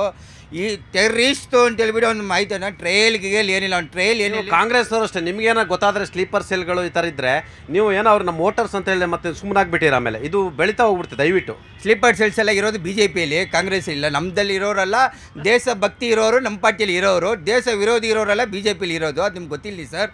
ನಾನೇನು ಹೇಳ್ತಾ ಇದ್ದೀನಿ ಅಂದರೆ, ಇವತ್ತು ಅವನು ದೇಶ ವಿರೋಧಿ ಗೊತ್ತಾಗಿದ್ದಷ್ಟೇ ಅವ್ನು ಕೋರ್ಟು ಟ್ರಯಲು ಅದೆಲ್ಲ ನಮಗೆ ಟೈಮ್ ವೇಸ್ಟು, ಕರೆಂಟ್ ವೇಸ್ಟು, ದೇಶದ ಟ್ಯಾಕ್ಸ್ ಅಮೌಂಟ್ ಎಲ್ಲ ಅವ್ನು ಕೊಡೋಕ್ಕಾಗುತ್ತೆ. ಅವ್ನು ದೇರ ನಾಲಿಗೆ ಕಟ್ ಮಾಡಿ ಅಲ್ಲೇ ಸ್ಪಾಟಲ್ಲಿ ಕೊಂಡಾಕ್ಬೇಕಂತ ಹೇಳ್ಬಿಟ್ಟು ನನ್ನ ಪ್ರಯತ್ನ ನಿಮ್ಗೆ ಹೇಳ್ತಿರೋ ಸರ್. ಇದು ಬರಲೇಬೇಕಾಗಿದೆ, ಜಾರಿ ಆಗಲೇಬೇಕಾಗಿದೆ ಸರ್ ಇದು. ಎಸ್ ಮೇಡಮ್, ಈ ಬ್ಲಾಸ್ಟ್ ಅಂತ ವಿಚಾರದಲ್ಲಿ ರಾಜಕೀಯ ಮಾಡಬಾರ್ದಲ್ವಾ ಸರ್? ರಾಜಕೀಯ ಮಾಡೋಕ್ಕೆ ಕೆಲವು ಕಾರಣಗಳಿರುತ್ತೆ ಸರ್. ನೋಡಿ, ಈಗ ಈ ಮೊದಲು ಪುಲ್ವಾಮಾ ದಾಳಿ ಆಗುತ್ತೆ, ಅಲ್ಲಿ ಸತ್ಯಪಾಲ್ ಮಲಿಕ್ ಅನ್ನೋರು ರಾಜ್ಯಪಾಲರಾಗಿರ್ತಾರೆ. ಅವರೇ ಹೇಳ್ತಾರೆ ಈ ದಾಳಿ ನಡೆಯೋಕ್ಕೆ, ಈ ದಾಳಿ ಹಿಂದೆ BJP ಸರ್ಕಾರ ಇತ್ತು ಅನ್ನೋದನ್ನು. ಸೊ ಆವಾಗ ನಮಗೆ ಆಟೋಮೆಟಿಕಲಿ ಡೌಟ್ ಬರುತ್ತೆ, BJP ಕೈವಾಡಗಳು ಇದೆ ಅಂದ್ಬಿಟ್ಟು. ಯಾಕೆ ಸರ್ 7-8 ಬಾರಿ ಎಲೆಕ್ಷನ್ಗಳು, ವಿಧಾನಸಭಾ ಎಲೆಕ್ಷನ್ಗಳು ನಡೆದಾಗ ಮಹಾರಾಷ್ಟ್ರ ಇರ್ಬೋದು, ಬಿಹಾರ್ ಇರ್ಬೋದು, ಪಶ್ಚಿಮ ಬಂಗಾಳ ಇರ್ಬೋದು, ಜಮ್ಮು ಕಾಶ್ಮೀರ ಇರ್ಬೋದು, ಈ ಥರ ವಿಧಾನಸಭಾ ಎಲೆಕ್ಷನ್ಗಳು ನಡೆದಾಗಲೇ ಯಾಕೆ ಸರ್ ಬಾಂಬ್ ಬ್ಲಾಸ್ಟ್ ಆಗ್ತಿದೆ? ನೀವು ಟೆರರಿಸ್ಟ್ಗಳನ್ನ ಕೇಳ್ಕೋಬೇಕು, ನಿಮಗೆ ಗೊತ್ತಿದ್ರೆ. ಅಲ್ಲ ನೀವು ಹೇಳ್ತಿರಲ್ಲ, ನಾನು ಅದನ್ನೇ ಹೇಳ್ತಿದ್ದೀನಿ. ಒಂದು ರಾಜ್ಯದ ರಾಜ್ಯಪಾಲರಾದ ಸತ್ಯಪಾಲ್ ಮಲಿಕ್ ಅವರೇ ಹೇಳಿದ್ದಾರೆ, ಪ್ರಧಾನಮಂತ್ರಿಗಳದ್ದು ಇದು ಮತ್ತೆ BJP ಸರ್ಕಾರದ್ದೇ ಇದರ ಒಂದು ಕೈವಾಡ ಇದೆ ಅಂತ ಅವರು ನೇರವಾಗಿ ಹೇಳಿಕೆ ಕೊಟ್ಟಿದ್ದಾರೆ. ಒಬ್ಬ ರಾಜ್ಯಪಾಲರಾಗಿದ್ದವರು. RDX ಎಲ್ಲಿಂದ ಬರ್ತಿದೆ ಸರ್? ಆಂಟಿ ಟೆರರ್ ಏಜೆನ್ಸಿಗಳು ಏನು ಮಾಡ್ತಿದೆ ಸರ್? ಇದನ್ನೆಲ್ಲ ನಾವು ಪ್ರಶ್ನೆ ಮಾಡಬೇಕಾಗುತ್ತೆ. ಇಲ್ಲಿ ರಾಜಕೀಯ ಮಾಡ್ತಿಲ್ಲ. ಇವತ್ತು ಎಲ್ಲ ಕಾರಣ ಒಂದಷ್ಟು ದೇಶದೊಳಗಡೆ ಇರ್ತಕ್ಕಂಥ, ದೇಶದ ಗಾಳಿ, ದೇಶದ ಅನ್ನ ತಿಂದ್ಕೊಂಡು ಬಂದಿರತಕ್ಕಂಥ ನಮ್ಮವ್ರುಗಳೇ ಅವರು ಸಪೋರ್ಟ್ ಮಾಡಿರ್ತಾನೆ ಅರ್ಧ ಇವೆಲ್ಲ ಬರ್ಲಿಕ್ಕೆ ಸಾಧ್ಯ ಅಲ್ವಾ ಸರ್? ನಮ್ಮವರೇ ನಮ್ಮ ದೇಶದಲ್ಲಿ ಯಾರೇ ಸಪೋರ್ಟ್ ಮಾಡಲು ನಿಜವಾಗ್ಲೂ ಅವರು ದೇಶದ್ರೋಹಿಗಳೇ. ಅವ್ರಿಗೆ ಸಪೋರ್ಟ್ ಮಾಡಿರೋರು ಸಹ ದೇಶದ್ರೋಹಿಗಳೇ. ಇವತ್ತೇನು ಕರ್ನಾಟಕದ ಕಾರಾಗೃಹ ಇದೆ, ನಮ್ಮ ಕಾರಾಗೃಹ ಇಲಾಖೆಯಲ್ಲಿರುವಂತಹ ಪೊಲೀಸರು ಏನು ತಪ್ಪು ಮಾಡಿದ್ದಾರೆ, ಅವರೂ ಸಹ ದೇಶದ್ರೋಹಿಗಳೇ ಅಂತ ಹೇಳೋಕ್ಕೆ ನಾನು ಇಷ್ಟಪಡ್ತೀನಿ. ಈ ರೀತಿ ಒಂದು ಏನು 10 ವರ್ಷಗಳಲ್ಲಿ ಸುಮಾರು 39 ದಾಳಿಗಳು ನಡೆದಿದೆ ನಮ್ಮ ದೇಶದಲ್ಲಿ, ಈ ಉಗ್ರವಾದ ದಾಳಿಗಳು. ಅವತ್ತು ನರೇಂದ್ರ ಮೋದಿ ಅವರು ಹೇಳಿದ್ರು, ನಾವು ನುಗ್ಗು ಹೊಡಿತೀವಿ, ಹಂಗೆ ಮಾಡ್ತೀವಿ. ಹೇಳಿದ್ದೆ ಸರ್. BJP ಅವರಂತೂ ಸೋಷಿಯಲ್ ಮೀಡಿಯಲ್ಲಿ ಇವರೇ ಹೋಗ್ಬಿಟ್ರೇನೋ RSS ಅವರೆಲ್ಲ ಲಾಠಿಗಳು ಎತ್ಕೊಂಡು ಅನ್ಕೋಬಿಟ್ವಿ, ಆದರೆ ಯಾರೂ ಹೋಗಲಿಲ್ಲ ಸರ್. ಹಂಗಂದ್ರೆ ನೋಡಿ, ಇಂದಿರಾ ಗಾಂಧಿ ಅವರು ನುಗ್ಗಿ ಹೊಡೆದ್ರು, ಆ ಪಾಕಿಸ್ತಾನವನ್ನ 2 ತುಂಡು ಮಾಡಿದ್ರು. ಆ ಹೆಣ್ಣಿಗಿರೋ ಶಕ್ತಿ ಇವತ್ತು ಇವರಿಗೆ ಇಲ್ಲದೆ ಹೋಗಿದೆ. ನರೇಂದ್ರ ಮೋದಿ ಅವರು ಬರೀ ಡೋಂಗಿತನವನ್ನು ಪ್ರದರ್ಶನ ಮಾಡ್ತಾ, ನಾನು ಉಗ್ರವಾದಿಗಳು ಬರೀ ಏನೇ ತಪ್ಪು ನಡೆದ್ರು ಅದು ಕಾಂಗ್ರೆಸ್ ಅವ್ರ ಮೇಲೆ ಗೂಬೆ ಕೂರಿಸೋ ತಂತ್ರ ಮಾಡ್ತಾರೆ ಹೊರತಾಗಿ ಅವರಿಗೆ ದೇಶನ ಕಾಪಾಡೋದಾಗ್ಲಿ, ದೇಶದ ಭದ್ರತೆ ಆಗಲಿ ಯಾವುದೂ ಬೇಕಾಗಿಲ್ಲ. ನನಗನ್ಸುತ್ತೆ ಈ ಒಂದು ದಾಳಿಗಳಿಗೆ ಕುಮ್ಮಕ್ಕು ಇಂಡೈರೆಕ್ಟ್ ಆಗಿ ಇವರೇ ಕೊಟ್ಟು ವಿಧಾನಸಭಾ ಎಲೆಕ್ಷನ್ಗಳು ಅಥವಾ ರಾಜಕಾರಣ ಮಾಡೋದಕ್ಕೆ ಮಾಡ್ತಾ ಇದ್ದಾರೇನೋ ಅಂತ ಒಂದು ಗುಮಾನಿ ಇದೆ. ನೀವು ಟೆರರಿಸ್ಟ್ಗಳಿಗೆ ಹತ್ರ ಇವರೇ ಆಪರೇಟ್ ಮಾಡ್ತಾರೆ ನಿಮ್ಮ ಆರೋಪವನ್ನು ಮಾಡ್ತಿದ್ದೀರಾ? ಸತ್ಯಪಾಲ್ ಮಲಿಕ್ ಅವರು ಅಲ್ಲ, ಯಾರೋ ಹೇಳಿದ್ರು, ಸತ್ಯಪಾಲು ಶರವಣ್ಣ ಹೇಳಿದ್ರು ಅಂತಲ್ಲ, ಅವೆಲ್ಲಕ್ಕೂ ಕೂಡ ದಾಖಲೆ ಬೇಕು ಆಯ್ತಾ? ಹಾಗಾದ್ರೆ ಅದಕ್ಕಾಗಿ ನೀವು ತುಷ್ಟೀಕರಣ ಮಾಡ್ತಿದ್ದೀರಾ, ನೀವು ವೋಟ್ ಬ್ಯಾಂಕ್ ಪಾಲಿಟಿಕ್ಸ್ ಮಾಡ್ತಿದ್ದೀರಾ ಆಯ್ತಾ? ಆಯ್ತು, ವಿಧಾನಸೌಧದಲ್ಲಿ ಪಾಕಿಸ್ತಾನ ಜಿಂದಾಬಾದ್ ಅಂದ್ರೆ ನೀವು ಅವ್ರ ಪರ ನಿಂತಲ್ರಿ ನಿಮ್ಮ ಸರ್ಕಾರ. ನಿಮ್ಗಳಿಗೆ ನಾಚಿಕೆ ಆಗಬೇಕು, ನಿಮ್ಗಳಿಗೆ ಮಾನ ಮರ್ಯಾದೆ ನಿಮಗೂ ಇರಬೇಕು. ಈ ದೇಶದಲ್ಲಿ ಭಯೋತ್ಪಾದನೆ ಹೆಚ್ಚಾಗ ಕಾರಣಕ್ಕೆ ನೀವು ಕಾರಣ, ಕಾಂಗ್ರೆಸ್ನವರು ಸಮಾನ ಪಾಲು. ಅತಿಯಾದ ತುಷ್ಟೀಕರಣದಿಂದ ಇವತ್ತು ದೇಶ ಈ ಪರಿಸ್ಥಿತಿಗೆ ಬಂದಿದೆ ಆಯ್ತಾ? Yes sir. ಈಗಿರೋದು ಇಲ್ಲಿ ಬಹುತೇಕರು ಹೇಳುವಂಥದ್ದು ಏನಂದರೆ, ನಾನು ಹೇಳೋದು ಆ ಪಕ್ಷ ಈ ಪಕ್ಷ, ಈ ಪಕ್ಷದ ರೋಗ ಮೊದಲು ತೊಲಗಬೇಕು. ಪಕ್ಷದ ರೋಗ ತೊಲಗಬೇಕು. ಯಾವಾಗ ಏನಾಗಿದೆ, ಈಗ ಘಟನೆ ನಡೆದಿದೆ, ಈಗ ಒಬ್ಬರು ಹೇಳುವಾಗ ಯಾರ ಮೇಲೆ ಆರೋಪ ಮಾಡುವಂಥ ಸಮಯ ಅಲ್ಲ ಇದು. ನಿಂದು ಅಂತ. ಈಗ ಏನಾಗಬೇಕಾಗಿದೆ, ಬೆಂಕಿ ಬಿದ್ದಿದೆ, ನೀನಾಗದೆ ಅನ್ನೋದನ್ನು ಪರಿಹರಿಸೋ ಕೆಲಸ ಕಡೆಗೆ ಗಮನ ಕೊಡಬೇಕು. ಜೊತೆಗೆ ಇನ್ನೊಂದೇನೆಂದರೆ, ಈಗ ಅವನು ಯಾರು ಆ ಬ್ಲಾಸ್ಟ್ನಲ್ಲಿ ಸತ್ತ, ಅವರಿಗೆ ಯಾವುದೋ ಪಾರ್ಟಿಯವ್ರು ಹೇಳಿದ್ರ, ಅದು ಅವನು ಪಾರ್ಟಿ ಹೇಳಿದ ತಕ್ಷಣವೇ ಸತ್ತೋಗ್ಬಿಡ್ತಾ ಇದ್ನ? ಅವ್ನಿಗಿಷ್ಟನಾ? ಅವನು ಒಂದು ಪಾರ್ಟಿ ಹೇಳಿದ್ರೆ ಸಾಯಿ ಹೋಗೋ ನೀನು ಬ್ಲಾಸ್ಟ್ ಆಗಿ ಸಾಯಿ ಅಂತ ಹೇಳ್ಕೊಂಡಿದ್ರಾ? ಹೋಗಲಿ, ಸಾಯೋದು ಅವನಿಗಿಷ್ಟವೇ? ಈ ಎಲ್ಲ ಪ್ರಶ್ನೆಗಳನ್ನು ನಾವು ಹಾಕ್ಕೊಳ್ಬೇಕಾಗ್ತದೆ. ಅದಕ್ಕೆ ಯಾವುದೇ ಒಂದು ವಿಚಾರವನ್ನು ಮಾತನಾಡುವಾಗ ನಾವಿಲ್ಲಿ, ನಾನು ಅದಕ್ಕೆ ಹೇಳೋದು, ಈ ದೇಶದಲ್ಲಿ ಅತ್ಯಂತ ಸಂಪದ್ಭರಿತವಾದಂಥ ಎಲ್ಲ ರೀತಿಯಾದಂಥ ಸೌಕರ್ಯಗಳಿರುವಾಗ, ಅದರಲ್ಲೂ ಇತ್ತೀಚೆಗೆ ಒಂದು ಮಾಹಿತಿ, ಒಂದು ಶಾಲೆ, ಒಂದು ವೈಷ್ಣೋದೇವಿ ದೇವಸ್ಥಾನದ ಉಂಡಿಯ ಹಣದಲ್ಲಿ ಓದಬಹುದಾದಂಥ, ಅಲ್ಲಿ ಒಂದು ಸಮುದಾಯಕ್ಕೆ, ಅದರಲ್ಲೂ ಮುಸ್ಲಿಂ ಸಮುದಾಯಕ್ಕೆ 90% ವಿದ್ಯಾರ್ಥಿಗಳಿಗೆ ಅವಕಾಶ ಅಲ್ಲಿ ಅಡ್ಮಿಷನ್ ಆಗೋಕ್ಕೆ. ಅಂತಹ ಶಾಲೆಯಲ್ಲಿ ಅವನು ಓದಿರುವಂಥ ಒಬ್ಬ ಹುಡುಗ ಈ ಥರದ ಒಂದು ಕೆಟ್ಟ ಚಟುವಟಿಕೆಗಳಿಗೆ ತೊಡ್ಕೊಳ್ಳೋದಿದೆಯಲ್ಲ, ಅದರಲ್ಲೂ ಕಡಿಮೆ ಸಂಬಳವನ್ನು ತಗೊಂಡೋದಾದರೆ ಏನೋ ಪಾಪ ಹೊಟ್ಟೆಪಾಡು ಅನ್ಬೋದು. ಆದರೆ ಅವನು 4 ಲಕ್ಷಕ್ಕೂ ಹೆಚ್ಚು ಸಂಬಳ, ತಿಂಗಳಿಗೆ ಅವನ ಸಂಬಳ. ಅಷ್ಟು ಸಂಬಳ ತೆಗೆದುಕೊಂಡು ಈ ಥರದ ಬೇರೆಯವರ ಒಂದು ಸ್ಲೀಪರ್ ಸೆಲ್ಗಳ ಕುತಂತ್ರಕ್ಕೆ, ಭಯೋತ್ಪಾದಕರ ಒಂದು ಕುತಂತ್ರಕ್ಕೆ, ಬೇರೆಯವರ ಷಡ್ಯಂತ್ರಕ್ಕೆ ಒಳಗಾಗೋದೇನಕ್ಕೆ? ಇವತ್ತು ಬಡತನ ಇರುತ್ತೆ ನಿಜ, ಬಡತನ ಎಲ್ಲಿದೆಯೋ ಈ ಥರದ ಕೆಟ್ಟ ಚಟುವಟಿಕೆಗಳಿಗೆ ಮನಸ್ಸಾಗತ್ತೆ. ಅಕ್ರಮಕ್ಕೆ ಒಳಗಡೆಗೆ ಅಥವಾ ಬೇರೆಯವ್ರ ಮಾತಿಗೆ ಬೆಲೆ ಕೊಡೋದಕ್ಕೆ ಅನುಕೂಲ ಅವ್ರಿಗೆ ದುಡ್ಡಿನ ಆಸೆ ಇರುತ್ತೆ. ಆದರೆ ಇವನೇ ಸ್ವತಃ ತಿಂಗಳಿಗೆ 4 ಲಕ್ಷಕ್ಕೂ ಹೆಚ್ಚು ಸಂಬಳ ತಗೊಳ್ಳೋದನು. ಅವರೆಲ್ಲ ಡಾಕ್ಟ್ರುಗಳು, ಹೈಲಿ ಎಜುಕೇಟೆಡ್ ಡಾಕ್ಟ್ರುಗಳು. ಅಂಥವರು ಈ ಥರದ ಒಂದು ಷಡ್ಯಂತ್ರಕ್ಕೆ ಒಳಗಾಗೋದು, ಈ ಥರದ ಕುತಂತ್ರಕ್ಕೆ, ಮೂಲಭೂತವಾದಿಗಳ ಒಂದು ಷಡ್ಯಂತ್ರಕ್ಕೆ ಒಳಗಾಗಿ ತಮ್ಮತನವನ್ನೇ, ತನ್ನ ಜೀವನವನ್ನೇ ಕಳ್ಕೊಳ್ಳೋದು, ನಂಬಿದಂಥ ಕುಟುಂಬದವರಿಗೆ ಮೋಸ ಮಾಡೋದು.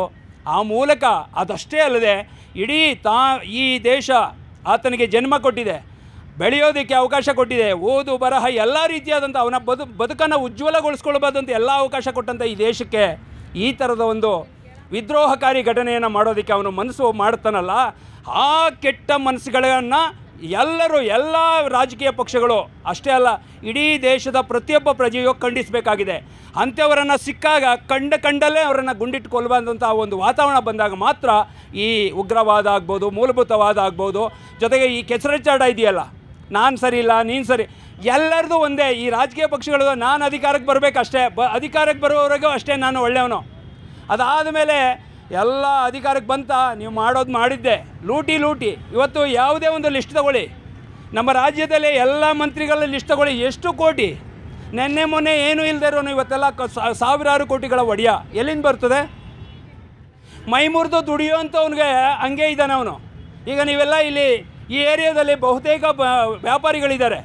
ವ್ಯಾಪಾರಿಗಳವರು ಅಷ್ಟು ಕಷ್ಟಪಡ್ತಾರೆ, ಹಗಲು ರಾತ್ರಿ ದುಡಿತಾರೆ. ಇಲ್ಲಿ ಹಗಲು ರಾತ್ರಿ ಮೂಟೆ ಹೊರ್ತಾನೆ, ಅವನ ಬದುಕು ಹಾಗೇ ಇದೆ. ಒಂದು 20 ವರ್ಷದಿಂದ ನಾನು ಒಬ್ಬನ ನೋಡ್ತಾ ಇದ್ದೀನಿ, ಅವನು ಹಂಗೇ ಇದ್ದಾನೆ, ಈಗಲೂ ಮೂಟೆ ಹೊರ್ತಾನೆ.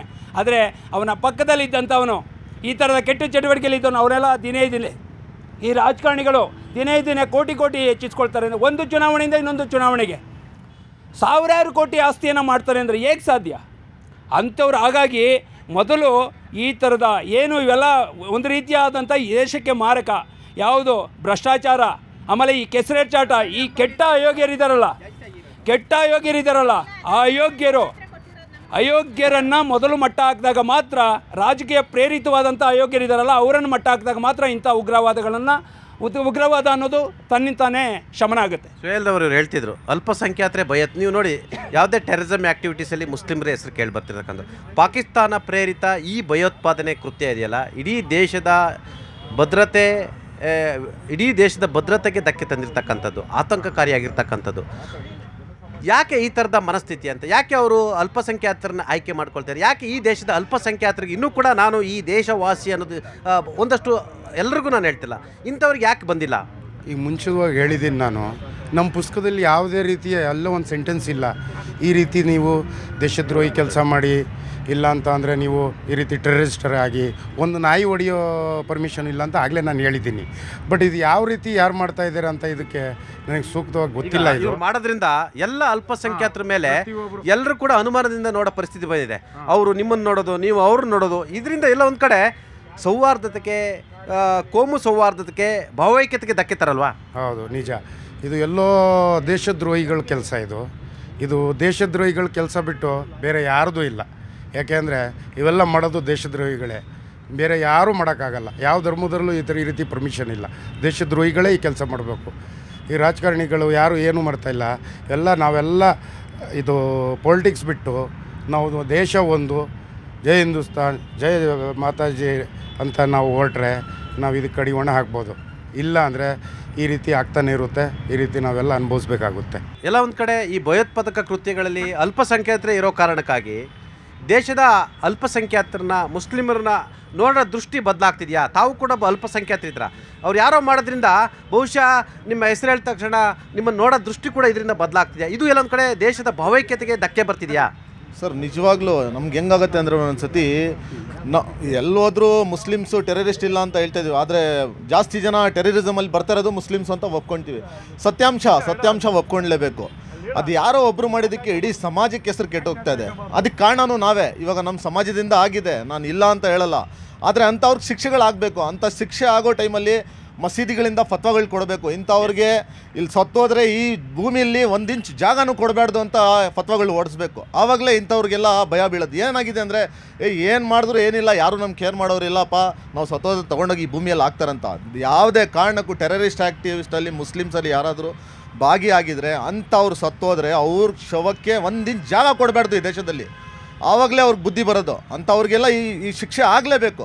ನಾನು ಮುಸ್ಲಿಮಾಗಿ ನಾನು ಬೇಡ್ಕೊಳ್ತಾ ಇದ್ದೀನಿ ಸರ್ಕಾರದಿಂದ, ಯಾರಾದರೂ ಇರಲಿ, ನಾಳೆ ನನ್ನ ತಮ್ಮ, ನಮ್ಮ ತಂದೆ, ನಾನು ಆ ಜಾಗದಲ್ಲಿದ್ದರೆ ನನಗೂ ಆ ಜಾಗ ಕೊಡಬಾರ್ದು. ಈ ಭಾರತ ಭೂಮಿ ಎಂಥವ್ರಿಗಂದರೆ ಪಾಪ ರಕ್ತ ಕೊಟ್ಬಿಟ್ಟು ತೊಗೊಂಡು ಬಂದಿರೋ ಫ್ರೀಡಮ್ಸಿಂದ ಬಂದಿರೋ ದೇಶ ಇದು. ಇಂಥದ್ರಲ್ಲಿ ಇಲ್ಲೇ ತಿಂದು, ಇಲ್ಲೇ ಹುಟ್ಟಿ, ಇಲ್ಲೇ ಬೆಳೆದು, ಇಲ್ಲಿರೋರಿಗೆ ಜನಕ್ಕೆ ಸಾಯಿಸ್ತೀರಾ ಅಂದರೆ ಯಾವ ಥರ ಮನಸ್ಥಿತಿ ಇದು ಅಂತ ಅರ್ಥ ಆಗಲ್ಲ ನಮಗೆ. ನಾನು ಒಂದು ಮುಸ್ಲಿಮು, ನನಗೂ ಭಯ ಆಗುತ್ತೆ. ಯಾವ ಥರ ಏನಕ್ಕೆ ಈ ಥರ ಆಗ್ತಾಯಿದೆ. ಮೊದಲು ಹೇಳ್ತಾಯಿದ್ರು ಯಾರೋ ವಿದ್ಯಾವಂತರು ಇರ್ತಾ ಇರಲಿಲ್ಲ, ಅಂಥವ್ರು ಮಾಡ್ತಾಯಿದ್ರು ಅಂತ. ಎಜುಕೇಟೆಡ್ಗಳು ಈ ಥರ ಮಾಡ್ತಾರಂದರೆ ನಾಳೆ ನಮ್ಮ ಮಕ್ಳಿಗೆ ನಾವು ಏನು ಓದಿಸ್ಬಿಟ್ಟು ಡಾಕ್ಟ್ರ್ ಮಾಡೋಣ ಅಂದ್ಕೊಂಡಿದ್ವಿ. ಇವಾಗ ಡಾಕ್ಟ್ರುಗಳು ಮಾಡಿರೋ ಕೆಲಸ ನೋಡ್ಬಿಟ್ಟು ನಮ್ಗೆ ಭಯ ಆಗ್ತದೆ. ಯಾವ ವಿದ್ಯೆ ಕೊಡಬೇಕು ಮಕ್ಕಳಿಗೆ ಅಂತ. ಮೊದಲು ಏನಿಲ್ಲ ಅಂದರೂ ದೇಶಭಕ್ತಿ ಕೊಡಬೇಕು ಮಕ್ಕಳಿಗೆ, ಅದು ಇಂಪಾರ್ಟೆಂಟ್. ಇವಾಗ ಯಾವ ಎಜುಕೇಷನು ಬೇಡ, ಮೊದಲು ಕೊಡಬೇಕಾಗಿರೋದು ದೇಶಭಕ್ತಿ. ಅದು ಕೊಟ್ಟರೆ ಸಾಕು ಅಂತ ಹೇಳಕ್ಕೆ ಇಷ್ಟಪಡ್ತೀನಿ. ಯಾವುದಾದ್ರೂ ಜಾತಿಯಲ್ಲಿಂದಿರಲಿ, ಮುಸ್ಲಿಮ್ಸು, ಹಿಂದೂ, ಕ್ರಿಶ್ಚಿಯನ್, ಯಾವುದಾದ್ರೂ ಜಾತಿಯವರಿರಲಿ, ಮೊದಲು ಮಕ್ಕಳಿಗೆ ದೇಶಭಕ್ತಿ ಹೇಳ್ಕೊಡಿ, ಅದು ಇಂಪಾರ್ಟೆಂಟ್ ಇರೋದು. ಇವಾಗ ಅನೇಕ ಮಸೀದಿಗಳಲ್ಲಿ ಮೌಲ್ಯಗಳೇ ದೇಶ ವಿರೋಧಿ ಪಾಠವನ್ನು ಪ್ರವಚನ ಮಾಡ್ತಾರೆ, ಇದನ್ನು ಒಪ್ತೀರಾ ಸರ್? ಯಾವುದೇ ಕಾರಣಕ್ಕೂ ದೇಶ ವಿರೋಧಿ ಚಟುವಟಿಕೆಯಲ್ಲಿ ಯಾವುದಾದ್ರೂ ಮೌಲ್ವಿ ಇದ್ದರೆ ಅವನು ದೇಶಕ್ಕೆ ಅವನಕ್ಕಿಂತ ದೊಡ್ಡ ಟೆರರಿಸ್ಟ್ ಯಾರೂ ಇಲ್ಲ ಹೇಳಕ್ಕೆ ಇಷ್ಟಪಡ್ತೀನಿ ನಾನು. ಯಾವ ಸಮಾಜದಲ್ಲೂ ಇಲ್ಲ ಸರ್. ನಾನು ನಮ್ಮ ಮನೇಲೂ ಕುರಾನ್ ಓದ್ತೀವಿ, ಎಲ್ಲೂ ಆ ಥರ ಇಲ್ಲ. ಅವನು ಯಾವ ಕುರಾನ್ ಓದ್ಕೊಂಡು ಬಂದು ಆ ಥರ ಪ್ರವಚನಗಳು ಕೊಡ್ತಾರಂತ ನಮಗಂತೂ ಗೊತ್ತಿಲ್ಲ. ನಮ್ಗೆ ಗೊತ್ತಿರೋದು ಒಂದೇ ಕುರಾನ್, ಅದರಲ್ಲಿ ಆ ಥರ ಯಾವುದೂ ಇಲ್ಲ. ಅವ್ರು ಯಾವ ಕುರಾನ್ ಅಂತ ಹೇಳಿ ಜನರಿಗೆ ಗೊತ್ತಾಗಲಿ. ಕುರಾನಲ್ಲಿ ಇಲ್ಲ, ಬೈಬಲಲ್ಲಿ ಇಲ್ಲ, ಭಗವದ್ಗೀತೆಯಲ್ಲಿ ಇಲ್ಲ, ಎಲ್ಲೂ ಇಲ್ಲ. ಒಬ್ಬರು ಮನುಷ್ಯಕ್ಕೆ ಸಾಯಿಸ್ಬೇಕಂತ ಯಾವ ಇದರಲ್ಲಿನೂ ಇಲ್ಲ ಸರ್. ರಿಲಿಜಿಯಸ್ಸಲ್ಲಿ ಇಂಥವ್ರಿಗೆ ರಿಲಿಜಿಯಸ್ಸು ಇಲ್ಲ, ಎಂಥದ್ದು ಇಲ್ಲ. ಎಸ್ ಸರ್, ಕೊನೆಯದಾಗಿ ಏನು ಹೇಳ್ತೀರಿ ಸರ್? ಸರ್, ನಾನು ಹೇಳೋಕ್ಕೆ ಇಷ್ಟಪಡ್ತೀನಿ ಅಂತಂದರೆ, ಇವತ್ತಿನ ದಿನ ಹೌದಪ್ಪ, ಇವು ಪೆಹಲ್ಗಾಮ್ ಆಗಲಿ, ಪುಲ್ವಾಮ ಆಗಲಿ, ಇದೆಲ್ಲ ನಡೀತಾ ಇದ್ದಾರೆ. ಎಲ್ಲೂ ಇವತ್ತು ಮೀನಾಮೇಷ ಎಣಿಸದೆ ಸರ್ಕಾರ ಜನ ನಿಮಗೆ ಕೊಟ್ಟಿದ್ದಾರೆ. ಈ ಇಡೀ ಮುಸ್ಲಿಂ ಸಮುದಾಯ ಏನಿದೆ, ಟೆರರಿಸ್ಟ್ ಸಮುದಾಯನ ಸರ್ವನಾಶ ಮಾಡಿ ನಿಮ್ಮ ಜೊತೆ ನಾವು ನಿಂತ್ಕೊಳ್ತೀವಿ. ಸುಮ್ಮನೆ ಅಲ್ಲೊಂದು ಬಾಂಬು ಇಲ್ಲೊಂದು ಬಾಂಬು ಹಾಕ್ಬಿಟ್ಟು ನಾನು ಮಾಡ್ತಾಯಿದ್ದೀನಿ ಅಂತ ಹೇಳೋದು ತುಂಬ ತಪ್ಪಿದು. ಇದು ಯಾಕಂತಂದರೆ ಇವತ್ತು ನೋಡಿ, ಎಲೆಕ್ಷನ್ ಟೈಮಲ್ಲಿ ಮಾತ್ರ ಈ ಬಾಂಬ್ ಬ್ಲಾಸ್ಟ್ಗಳಾಗ್ತಿದೆ. ಎಷ್ಟು ಜನ ನೀವು ಟೆರರಿಸ್ಟ್ಗಳನ್ನ ಹಿಡಿದ್ಬಿಟ್ಟು ಶಿಕ್ಷೆ ಕೊಟ್ಟಿದ್ದೀರಾ, ಎತ್ಕೊಂಡಾಗ ಅವ್ರನ್ನ ಒಳ್ಳೊಳ್ಳೆ ಜೈಲಲ್ಲಿ ಬಿಟ್ಟು ಅವ್ರಿಗೆ ಐಷಾರಾಮಿ ಜೀವನ ಕೊಡ್ತಾಯಿದ್ದೀರ ವಿನಃ ಅವ್ರಿಗೆ ಅಲ್ಲೇ ಪನಿಷ್ಮೆಂಟು, ತಕ್ಕ ಉತ್ತರ ಅಲ್ಲೇ ಕೊಡಬೇಕು.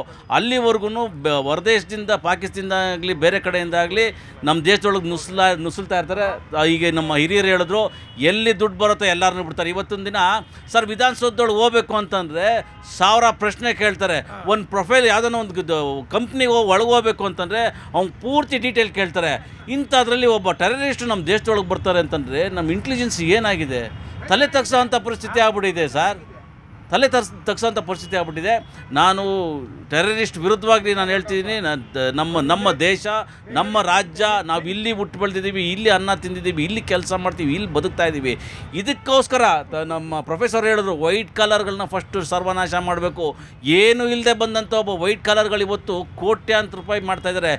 ತರಕಾರಿ ಮಾರೋನು ತರಕಾರಿನೇ ಮಾಡ್ತಿದ್ದಾನೆ, ಸೈಕಲ್ ತುಳಿತಾ ಇದ್ದಾನೆ. ಇದು ಹೋಗ್ಲಾಡಿದ್ರೆ ಈ ಟೆರರಿಸ್ಟು ಎಲ್ಲನೂ ಸರ್ವನಾಶ ಆಗುತ್ತೆ ಅಂತ ಹೇಳೋಕ್ಕೆ ಇಷ್ಟಪಡ್ತೀನಿ ಸರ್. ಕಾಂಗ್ರೆಸ್ನವ್ರಿಗೆ ಸ್ವಲ್ಪ ದೇಶಭಕ್ತಿ ಪಾಠ ಹೇಳ್ಕೊಡ್ಬೇಕು ಅಂತಾರೆ.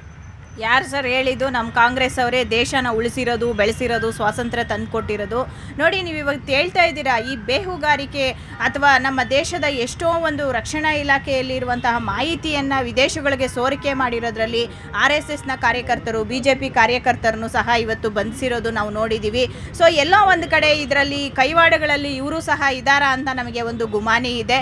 ಈಗ ನೀವು ಎಲ್ಲ ಕಡೆ ಏನೋ ಒಂದು ಆಗಿದ ತಕ್ಷಣ ಕಾಂಗ್ರೆಸ್ ಅವ್ರು ಮಾಡಿಬಿಟ್ರು, ಅದು ಯಾವ ಥರ ನಿಮ್ಮ ಪ್ರಶ್ನೆನ ನಮಗಂತೂ ಅರ್ಥ ಆಗಲ್ಲ. ದೇಶದಲ್ಲಿ ಎಲ್ಲರಿಗೂ ಗೊತ್ತಿದೆ ಯಾರ ಸರ್ಕಾರಗಳಿದ್ದಾಗ ಯಾರ ಲೋಪದಿಂದ ಆಗ್ತಿದೆ. ಸರಿ ಸರ್, ಇಷ್ಟೆಲ್ಲ ನಡೀತಿದೆ ಸರ್, ಇಷ್ಟೊಂದು ಆರ್ಮಿ ನಮ್ಮ ಹತ್ರ ಇದೆ, ಇಷ್ಟೊಂದು ವಿದೇಶಗಳಿಂದ ಶಸ್ತ್ರಾಸ್ತ್ರಗಳನ್ನ ನಾವು ತಗೊಳ್ತಾ ಇದ್ದೀವಿ, ಇಂಟೆಲಿಜೆನ್ಸ್ ಇಷ್ಟೊಂದಿದೆ.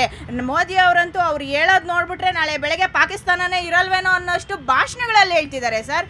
ಏನು ಕೆಲಸ ಮಾಡಿದ್ದಾರೆ ಸರ್ ಅವರು? ಅಧಿಕಾರದಲ್ಲಿ ಕುತ್ಕೊಂಡು ಏನು ಮಾಡಿದ್ದಾರೆ? ಬರೀ ವಿದೇಶಗಳು ಸುತ್ತೋದು, ಒಳ್ಳೆ ಒಳ್ಳೆ ಡ್ರೆಸ್ ಹಾಕೊಂಡು ಓಡಾಡೋದು, ಇಷ್ಟನ್ನು ಬಿಟ್ಟರೆ ಏನು ಕೆಲಸ ಮಾಡ್ತಿದ್ದಾರೆ? ದೇಶದಲ್ಲಿ 1 ವರ್ಷದಲ್ಲಿ 2-3 ಭಯೋತ್ಪಾದಕ ಚಟುವಟಿಕೆಗಳು ನಡೆದಾಗಲೂ ಸಹ ಅವರು ದೇಶದಲ್ಲಿರಲ್ಲ, ಅದಕ್ಕೆ ಸರಿಯಾದ ಒಂದು ಮಾಹಿತಿನ ಕೊಡಲ್ಲ. ರಕ್ಷಣಾ ಇಲಾಖೆ ಏನು ಮಾಡ್ತಿದೆ ಸರ್? ಇದರೆಲ್ಲ ಜವಾಬ್ದಾರಿಯನ್ನು ಅವರೇ ಹೊರಬೇಕಾಗತ್ತೆ. ನಿಜವಾಗ್ಲೂ ಕೇಂದ್ರ ಸರ್ಕಾರ ವಿಫಲ ಆಗಿದೆ. ನಮ್ಮ ದೇಶವನ್ನು ಅವರು ಕಾಪಾಡೋಕ್ಕೆ ಅವ್ರ ಕೈಯಲ್ಲಿ ಆಗಲ್ಲ ಅಂದರೆ ಬಿಟ್ಕೊಡಿ ಸರ್. ನೈತಿಕ ಹೊಣೆ ಹೊತ್ತು ರಾಜೀನಾಮೆ ಕೊಡಲಿ. ಅವತ್ತಿನ ದಿವಸ ನೋಡಿ, ಬೇರೆ ರಾಜ್ಯಗಳಲ್ಲಿ ಮುಖ್ಯಮಂತ್ರಿಗಳೇ, ಅವರು ಒಂದು ಸಾರಿ ಗುಜರಾತಲ್ಲಿ ಮುಖ್ಯಮಂತ್ರಿ ಆಗಿದ್ದಾಗ ದೊಡ್ಡದಾಗಿ ಭಾಷಣ ಹೇಳಿದ್ದಾರೆ. ನಾನು ಬೆಳಗ್ಗೆ ಒಂದು ವಿಡಿಯೋ ಹೇಳ್ತಿದ್ದೆ, ಗೃಹ ಇಲಾಖೆ ಏನು ಮಾಡ್ತಿದೆ, ಈ ಥರ ಎಲ್ಲ ಭಯೋತ್ಪಾದಕನೇ ಆದರೆ ಕಾಂಗ್ರೆಸ್ ಸರ್ಕಾರದ ಕೈಯಲ್ಲಿ ಆಗಲ್ಲ ಅಂತ. ಇವತ್ತು ಅವರೇ ಇದ್ದಾರೆ ಆ ಚೇರಲ್ಲಿ, ಮತ್ತು ಏನು ಮಾಡ್ತಿದ್ದಾರೆ ಸರ್? ಅವ್ರ ಭಾಷಣನ ಅವರೇ ಒಂದ್ಸಲಿ ಕೇಳಿಬಿಟ್ರೆ ನಿಜವಾಗ್ಲೂ ಅವರೇ ತಲೆ ತಗ್ಸ್ಬೇಕಾಗತ್ತೆ. ಅಂತಹ ಒಂದು ಸ್ಥಿತಿಯಲ್ಲಿ ಇದೆ. ಇದರ ನೇರ ಜವಾಬ್ದಾರಿ ಬಿಜೆಪಿ ರಾಜಕಾರಣ ಮತ್ತು ಬಿಜೆಪಿ ಪೂರ್ತಿ ವಿಫಲ ಆಗಿದೆ ಅಂತ ಹೇಳ್ತೀನಿ ಸರ್. ಸರ್, ಕೊನೆಯದಾಗಿ ಏನು ಹೇಳಕ್ಕೆ ಇಚ್ಛೆ ಪಡ್ತೀರಾ ಸರ್? ಈ ದಾಳಿಯನ್ನು ಯಾವ ರೀತಿ ಖಂಡಿಸ್ತೀರಾ ಸರ್? ದಾಳಿನೇ. ಯಾವಾಗ ಒಬ್ಬ ಮನುಷ್ಯನ ಕೊಂದ್ರು, ಅವರು ಫಸ್ಟ್ ಆಫ್ ಆಲ್ ಟೆರ್ರಿಸ್ಟ್ರಿಗಲ್ಲ, ಮನುಷ್ಯರೇ ಅಲ್ಲ. ಅದಾದಮೇಲೆ ಟೆರ್ರಿಸ್ಟ್ ಅಂತ ಏನು ಹೇಳೋದು? ಮನುಷ್ಯರೇ ಅಲ್ಲ. ಮನುಷ್ಯ ಕೊಲ್ತಾನಂದರೆ ಇನ್ನೇನು ಅವ್ನು ಹೇಳ್ಬೇಕು ನಾವು? ಅದಕ್ಕೆ ನಾವು ಇಲ್ಲಿ ದಾರಿನೇ ಇಲ್ಲ. ಆಮೇಲೆ ಈ ಒಂದು ಭೂಮಿಯಲ್ಲಿ, ಈ ಒಂದು ನಮ್ಮ ದೇಶದಲ್ಲಿ ಕಾನೂನನ್ನ ಇನ್ನೂ ಟೈಟ್ ಮಾಡಬೇಕು ಸರ್. ಇದರಲ್ಲಿ ಎರಡನೇ ಮಾತಿಲ್ಲ, ಬೇರೆ ದಾರಿ ಇಲ್ಲ ಸರ್. ಇವಾಗ ಇಟ್ಟಂಥ ಹಳೆ ಕಾನೂನಲ್ಲಿ ಇಟ್ಕೊಂಡು ಹೋದರೆ ಖಂಡಿತವಾಗ್ಲೂ ಇದು ನಾವೇನು ಮಾಡೋಕ್ಕಾಗಲ್ಲ. ಬೇರೆ ದೇಶದಲ್ಲಿ ಇದೆಯಲ್ಲ, ಅದು ಹೇಳ್ದಂಗೆ ಅಲ್ಲೇ ನೇಣು ಹಾಕೋದು, ಅಲ್ಲೇ ಸುಟ್ಟಾಕೋದು ಸಾರ್ವಜನಿಕರ ಮುಂದೆ, ಅವಾಗ ಭಯ ಬರುತ್ತೆ ಅವ್ರಿಗೆ. ಬಿಡ್ತಾರೆ ರಾಜಕಾರಣಿಗಳು, ಎಲ್ಲಿ ಬಿಡ್ತಾರೆ? ನಿಮ್ಮದೇ ಪಾರ್ಟಿಯಲ್ಲಿ ಬಿಡ್ತಾರೆ ಸುಲಭವಾಗಿ? ನಾನು ನೋಡಿ ಸರ್, ಇವತ್ತು ಒಂದು ಪಕ್ಷದ ಪ್ರತಿನಿಧಿಯಾಗಿ ಬಂದಿದ್ದೀನಿ, ಬಟ್ ಆದರೆ ಒಂದು ಪ್ರಜೆಯಾಗಿ ಹೇಳ್ತಾ ಇದ್ದೀನಿ, ಖಂಡಿತವಾಗ್ಲೂ ಇದನ್ನು ನಾವು ತರಲೇಬೇಕು. ಯಾವ ಪಕ್ಷ ಇದ್ರೂ ಸರಿ, ಆದರೆ ನಮ್ಮ ಕಾಂಗ್ರೆಸ್ ಪಕ್ಷ ಖಂಡಿತವಾಗ್ಲೂ ಪೂರ್ಣ ಪ್ರಮಾಣದ ಸಮ್ಮತಿಯನ್ನು ಕೊಡುತ್ತೆ. ಕಠಿಣವಾದಂಥ ಕಾನೂನನ್ನ ತೊಗೊಂಬನ್ನಿ, ಈ ದೇಶದಲ್ಲಿ ಭದ್ರತೆಯನ್ನು ಉಳಿಸ್ಕೊಡಿ. ಈ ದೇಶದಲ್ಲಿ ಭಯೋತ್ಪಾದನೆನ, ದೇಶ ಅಲ್ಲ ಈ ವಿಶ್ವದಲ್ಲೇ ಭಯೋತ್ಪಾದನೆನ ಹೊರಗಡೆ ಇಡಬೇಕು. ಬೇರೆ ದಾರಿ ಇಲ್ಲ. ಮನುಷ್ಯನ ಕೊಳ್ತಾನೆ ಅಂದರೆ ಅವ್ನು ಒಪ್ಕೊಳ್ಳೋಕ್ಕಾಗತ್ತಾ? ನಾವು ಯಾವ ಕಾರಣಕ್ಕೂ ಒಪ್ಪಲ್ಲ. ಭಯೋತ್ಪಾದನೆ ಮುಗಿಸ್ಲೇಬೇಕು, ಬೇರೆ ದಾರಿ ಇಲ್ಲ. ಇಲ್ಲಿ ನಮ್ಮ ದೇಶದಲ್ಲಿ ಕೂಡ ಮುಕ್ತವಾಗಿ ಮಾತನಾಡಲಿಕ್ಕೆ, ಮುಕ್ತವಾಗಿರಲಿಕ್ಕೆ ಇಡೀ ಜಗತ್ತಲ್ಲಿ ಭಾರತದಲ್ಲಿ ಮಾತ್ರ ಅವಕಾಶ ಇರ್ತಕ್ಕಂಥದ್ದು. ನೀವು ಅಮೇರಿಕದಲ್ಲಿ ಒಂದು ಚೂರು ಡೌಟ್ ಬಂದರೆ ಭಾಳಷ್ಟು ಎಂಕ್ವೈರಿ ಆಗುತ್ತೆ. ಚೈನಾದಲ್ಲಿ ನಿಮಗೆ ಅವ್ರು ಹೇಳ್ತಾರೆ, ಇದು ನನ್ನ ದೇಶ, ಗಡ್ಡನೂ ಬಿಡಬೇಡ, ಮೀಸೆನೂ ಬಿಡಬೇಡ, ಉದ್ದ ನೀಟಾಗಿ ಸೇವ್ ಮಾಡ್ಕೊಬಾ ಅಂತ ಹೇಳ್ತಾರೆ. ಅಂದರೆ ಆಯಾ ದೇಶದ ಪಾಲಿಸಿಗಳು. ನಮ್ಮ ದೇಶದಲ್ಲಿ ಕೂಡ ಪಾಲಿಸಿ ರಿಫಾರ್ಮ್ ಆಗಬೇಕಾಗಿರ್ತಕ್ಕಂಥದ್ದು. ಭಾಳಷ್ಟು ಜನರು ಎಲ್ಲ ಒಂದು ಕಡೆ ಈ ಥರದ ಕೃತ್ಯಗಳಾದ ಸಂದರ್ಭದಲ್ಲಿ ಪರೋಕ್ಷವಾಗಿ ಯಾರನ್ನೋ ವಿರೋಧ ಮಾಡಲಿಕ್ಕಾಗಿ ಓಲೈಕೆಯ ಮಾತುಗಳನ್ನ ಆಡೋ ಮುಖಾಂತರ ಇಲ್ಲಿರ್ತಕ್ಕಂಥ ಸ್ಲೀಪರ್ ಸೆಲ್ಲಿರ್ತಕ್ಕಂಥ ಈ ದೇಶದ ಒಳಗಿರ್ತಕ್ಕಂಥ ಜೈಸೆ ಸಂಘಟನೆಯ ದೇಶದ್ರೋಹಿಗಳಿಗೆ ಮತ್ತಷ್ಟು ಕುಮ್ಮಕ್ಕು ಕೊಟ್ಟಂತಾಗುತ್ತೆ. ಎಲ್ಲ ಒಂದು ಕಡೆ ನಮಗೆ ಕಾಂಗ್ರೆಸ್ ರಕ್ಷಣೆ ಮಾಡುತ್ತೆ ಅಥವಾ ಇನ್ನೊಂದು ಪಕ್ಷ ರಕ್ಷಣೆ ಮಾಡುತ್ತೆ, ಯಾವುದೋ ರಾಜಕಾರಣಿಗಳು ನಮ್ಮ ಪರವಾಗಿ ಇರ್ತಾರೆ ಅನ್ನೋ ಒಂದು ಭಾವನೆ ಬಂದರೆ, ಆ ಭಾವನೆಯೇ ಎಲ್ಲ ಮತ್ತು ಇಂಥ ಮನಸ್ಥಿತಿಗಳೇ ಉಗ್ರ ಚಟುವಟಿಕೆಗಳಿಗೆ ಮತ್ತಷ್ಟು ಪ್ರೋತ್ಸಾಹ ಕೊಟ್ಟಂತಾಗುತ್ತೆ. ಹಾಗಾಗಿ ದೇಶದ ಭದ್ರತೆ ಮುಖ್ಯ ಆಗಿರ್ತಕ್ಕಂಥದ್ದು. ದೇಶ ಸುಭದ್ರವಾಗಿದ್ದರೆ, ಭದ್ರತೆ ಆಗಿದ್ದರೆ ನಾವೆಲ್ಲರೂ ಕೂಡ ನೆಮ್ಮದಿಯಾಗಿ ಬದುಕ್ಬೋದು ಅಂತ ಹೇಳ್ಬೋದು. ಕೊನೆಯದಾಗಿ ತಾವೇನು ಹೇಳ್ತೀರಾ ಸರ್? ನೋಡಿ ಸರ್, ಪಕ್ಷಪಾತ ಬಿಟ್ಟು ನಾವೆಲ್ಲ ಒಂದಾಗಿ BJP ಆಗಿರ್ಬೋದು, JDS ಆಗಿರ್ಬೋದು, ಆಮ್ ಆದ್ಮಿ ಆಗಿರ್ಬೋದು, ಯಾವುದೇ ಪಕ್ಷ ಆಗಿರ್ಬೋದು, ನಾವೆಲ್ಲ ಸೇರಿ ದೇಶಕ್ಕೆ ಸುರಕ್ಷೆ ಮಾಡಬೇಕು ಅಷ್ಟೇ. ಜಾತಿ ಭೇದ ಭಾವ ಮಾಡಬಾರ್ದು. ಯಾವುದೇ ರೀತಿಯ ಬಂದು ಜಾತಿ ಭೇದ ಭಾವ ಮಾಡ್ದೇ ನಾವೆಲ್ಲ ಒಂದಾಗಿ ದೇಶಕ್ಕೆ ಪ್ರೀತಿ ಮಾಡಬೇಕು. ದೇಶದ ಅಭಿಮಾನ ಎದೆಲ್ಲಿದ್ದರೆ ಅವನು ಎಂಥವನು ಅವನು ಆತಂಕವಾದಿ ಆಗಲಿ, ಏನು ಚಟುವಟಿಕೆ ಕೆಟ್ಟದನ್ನು ಮಾಡಲ್ಲ. ದೇಶಕ್ಕೆ ಒಳ್ಳೇದಾಗಬೇಕು ಅಂದರೆ ನಾವೆಲ್ಲ ಒಂದಾಗಿರ್ಬೇಕು. ದೇಶ ನಮ್ಮ ಮನಸ್ಸಲ್ಲಿ ಇಟ್ಕೊಂಡು ನಡಿಬೇಕು, ಆಗಲೇ ಒಳ್ಳೇದಾಗೋದು. ಎಲ್ಲ ಜಾತಿಯವ್ರಿಗೂ ಇದು ಒಂದೇ ಹೇಳೋದು ನಾನು. ಎಸ್ ಸರ್, ಕೊನೆಯದಾಗಿ ಏನು ಹೇಳ್ತೀರಾ ಸರ್? ಇಲ್ಲಿ ಒಂದು ಅಂಶ ಗಮನಿಸಬೇಕು. ವಿಚಾರನ ಬಿಟ್ಟು ಮೂಲ ವಿಚಾರ ಏನು? ಈಗ ಅಲ್ಲಿ ಬಾಂಬ್ ಬ್ಲಾಸ್ಟ್ ಆಗಿದೆ, ಉಗ್ರವಾದದಲ್ಲಿ ಭಯೋತ್ಪಾದನೆಯಲ್ಲಿ ತೊಡ್ಕೊಂಡಿರುವಂಥ ವಿಚಾರ. ಇಲ್ಲಿ ಯಾರು ಕಾರಣ ಅನ್ನೋದು, ಯಾವ ಪಕ್ಷದ ಕಾರಣ, ಯಾರು ಪಕ್ಷದ ವೀಕ್ನೆಸ್ಸು ಅನ್ನೋದಲ್ಲ. ನಾವೆಲ್ಲರೂ ಒಟ್ಟಿಗೆ ಅದನ್ನು ಎದುರಿಸಬೇಕಾಗಿದೆ ಅನ್ನುವಂಥ ಒಂದು ಕಾಮನ್ ಸೆನ್ಸನ್ನು ಎಲ್ಲರೂ ಬಳಸ್ಕೋಬೇಕು. ಸಂವಿಧಾನವನ್ನು ಮೊದಲು ಎಲ್ಲ ರಾಜಕೀಯ ಪಕ್ಷಗಳು ಅರ್ಥ ಮಾಡ್ಕೋಬೇಕು. ಸಂವಿಧಾನವನ್ನು ಮೊದಲು ರಾಜಕೀಯ ಪಕ್ಷದವರು, ರಾಜಕೀಯ ಕಾರ್ಯಕರ್ತರು ಓದಬೇಕಾಗಿರೋದು. ಅವರು ಜಾತಿ ಇಟ್ಕೊಳ್ಳೋ ಆಯಿತು ಈಗೆಲ್ಲ ಯಾಕೆ ಒಂದು ಆಯಾ ಜಾತಿಯವರು ಜಾತಿವಾರು ಟಿಕೆಟನ್ನು ಯಾಕೆ ಅಂತೀರಿ? ಜಾತಿವಾರು ಟಿಕೆಟ್ ಯಾಕೆ ಅಂತೀರಾ? ಯಾಕೆ ಜಾತಿವಾರು ಟಿಕೆಟ್ ಅಂತೀರಾ ನೀವು? ಅಲ್ಲಪ್ಪ, ಯಾಕೆ ಜಾತಿವಾರು ಟಿಕೆಟ್ ಅಂತೀರಾ? ಕೊಡಿ ಬೇರೆ. ನೀವು ಬ್ರಾಹ್ಮಣರು ಇರೋ ಕಡೆಗೆ ಬ್ರಾಹ್ಮಣರಿಗೆ ಟಿಕೆಟ್ ಕೊಡೋದು, ಮುಸ್ಲಿಮರು ಇದ್ದರೆ ಮುಸ್ಲಿಮರು ಕಡೆಗೆ ಟಿಕೆಟ್ ಕೊಡೋದು, ಗೌಡ ಇದ್ದರೆ ಗೌಡನಿಗೆ ಟಿಕೆಟ್ ಕೊಡೋದು. ಈ ಜಾತಿವಾರು ಟಿಕೆಟನ್ನು ಯಾಕೆ ಅಂತೀರಿ? ಕೊಡಿ ಜಾತ್ಯತೀತವಾಗಿ ಎಲ್ಲರಿಗೂ. ಅದು ಬಿಟ್ಟು ನಾವು ಜಾತ್ಯತೀತರಲ್ಲ, ನೀವು ಜಾತಿಯನ್ನು ಇಟ್ಕೊಂಡು ಬದುಕ್ತಾ ಇರುವಂಥ ರಾಜಕೀಯ ಪಾರ್ಟಿಗಳು ನೀವೆಲ್ಲ. ಕೊನೆಯದಾಗಿ ಏನು ಹೇಳ್ತೀರಿ sir? Sir, Aam Aadmi party ಯಾವತ್ತೂ ಜಾತಿ ಇಟ್ಕೊಂಡು ರಾಜಕಾರಣ ಮಾಡಿಲ್ಲ. ನಾವೇನಿದ್ರು ಡೆವಲಪ್ಮೆಂಟು, ಎಜುಕೇಷನ್, ಹೆಲ್ತ್ ಇದ್ರ ಬಗ್ಗೆನೇ ಕೆಲಸ ಮಾಡಿರೋದು ಈ ದೇಶದಲ್ಲಿ. ಈ ಕಾಂಗ್ರೆಸ್ ಅವ್ರ ಮನಸ್ಥಿತಿ ಬಿಟ್ಬಿಡಿ, ಅವ್ರಿಗೇನು ಸಿಗಲ್ಲ, ಅವ್ರಿಗೇನಿದ್ರು ಬರೀ ಜಾತಿ ಅಂತಾರೆ. BJP ಅವರ ಎಸ್, ದೆಹಲಿಯ ಉಗ್ರ ದಾಳಿಯನ್ನು ಎಲ್ಲರೂ ಕೂಡ ಬಲವಾಗಿ ಖಂಡಿಸುತ್ತಾ ಈ ವಾರದ ಜನಮನವನ್ನು ಮುಗಿಸ್ತಾ ಇದ್ದೀವಿ. ಮುಂದಿನ ವಾರ ಮತ್ತೊಂದು ವಿಷಯದೊಂದಿಗೆ ನಿಮ್ಮ ಮುಂದೆ ಹಾಜರಿರ್ತೀನಿ. ನ್ಯೂಸ್ 18 ಕನ್ನಡ ನೋಡ್ತಾ ಇರಿ.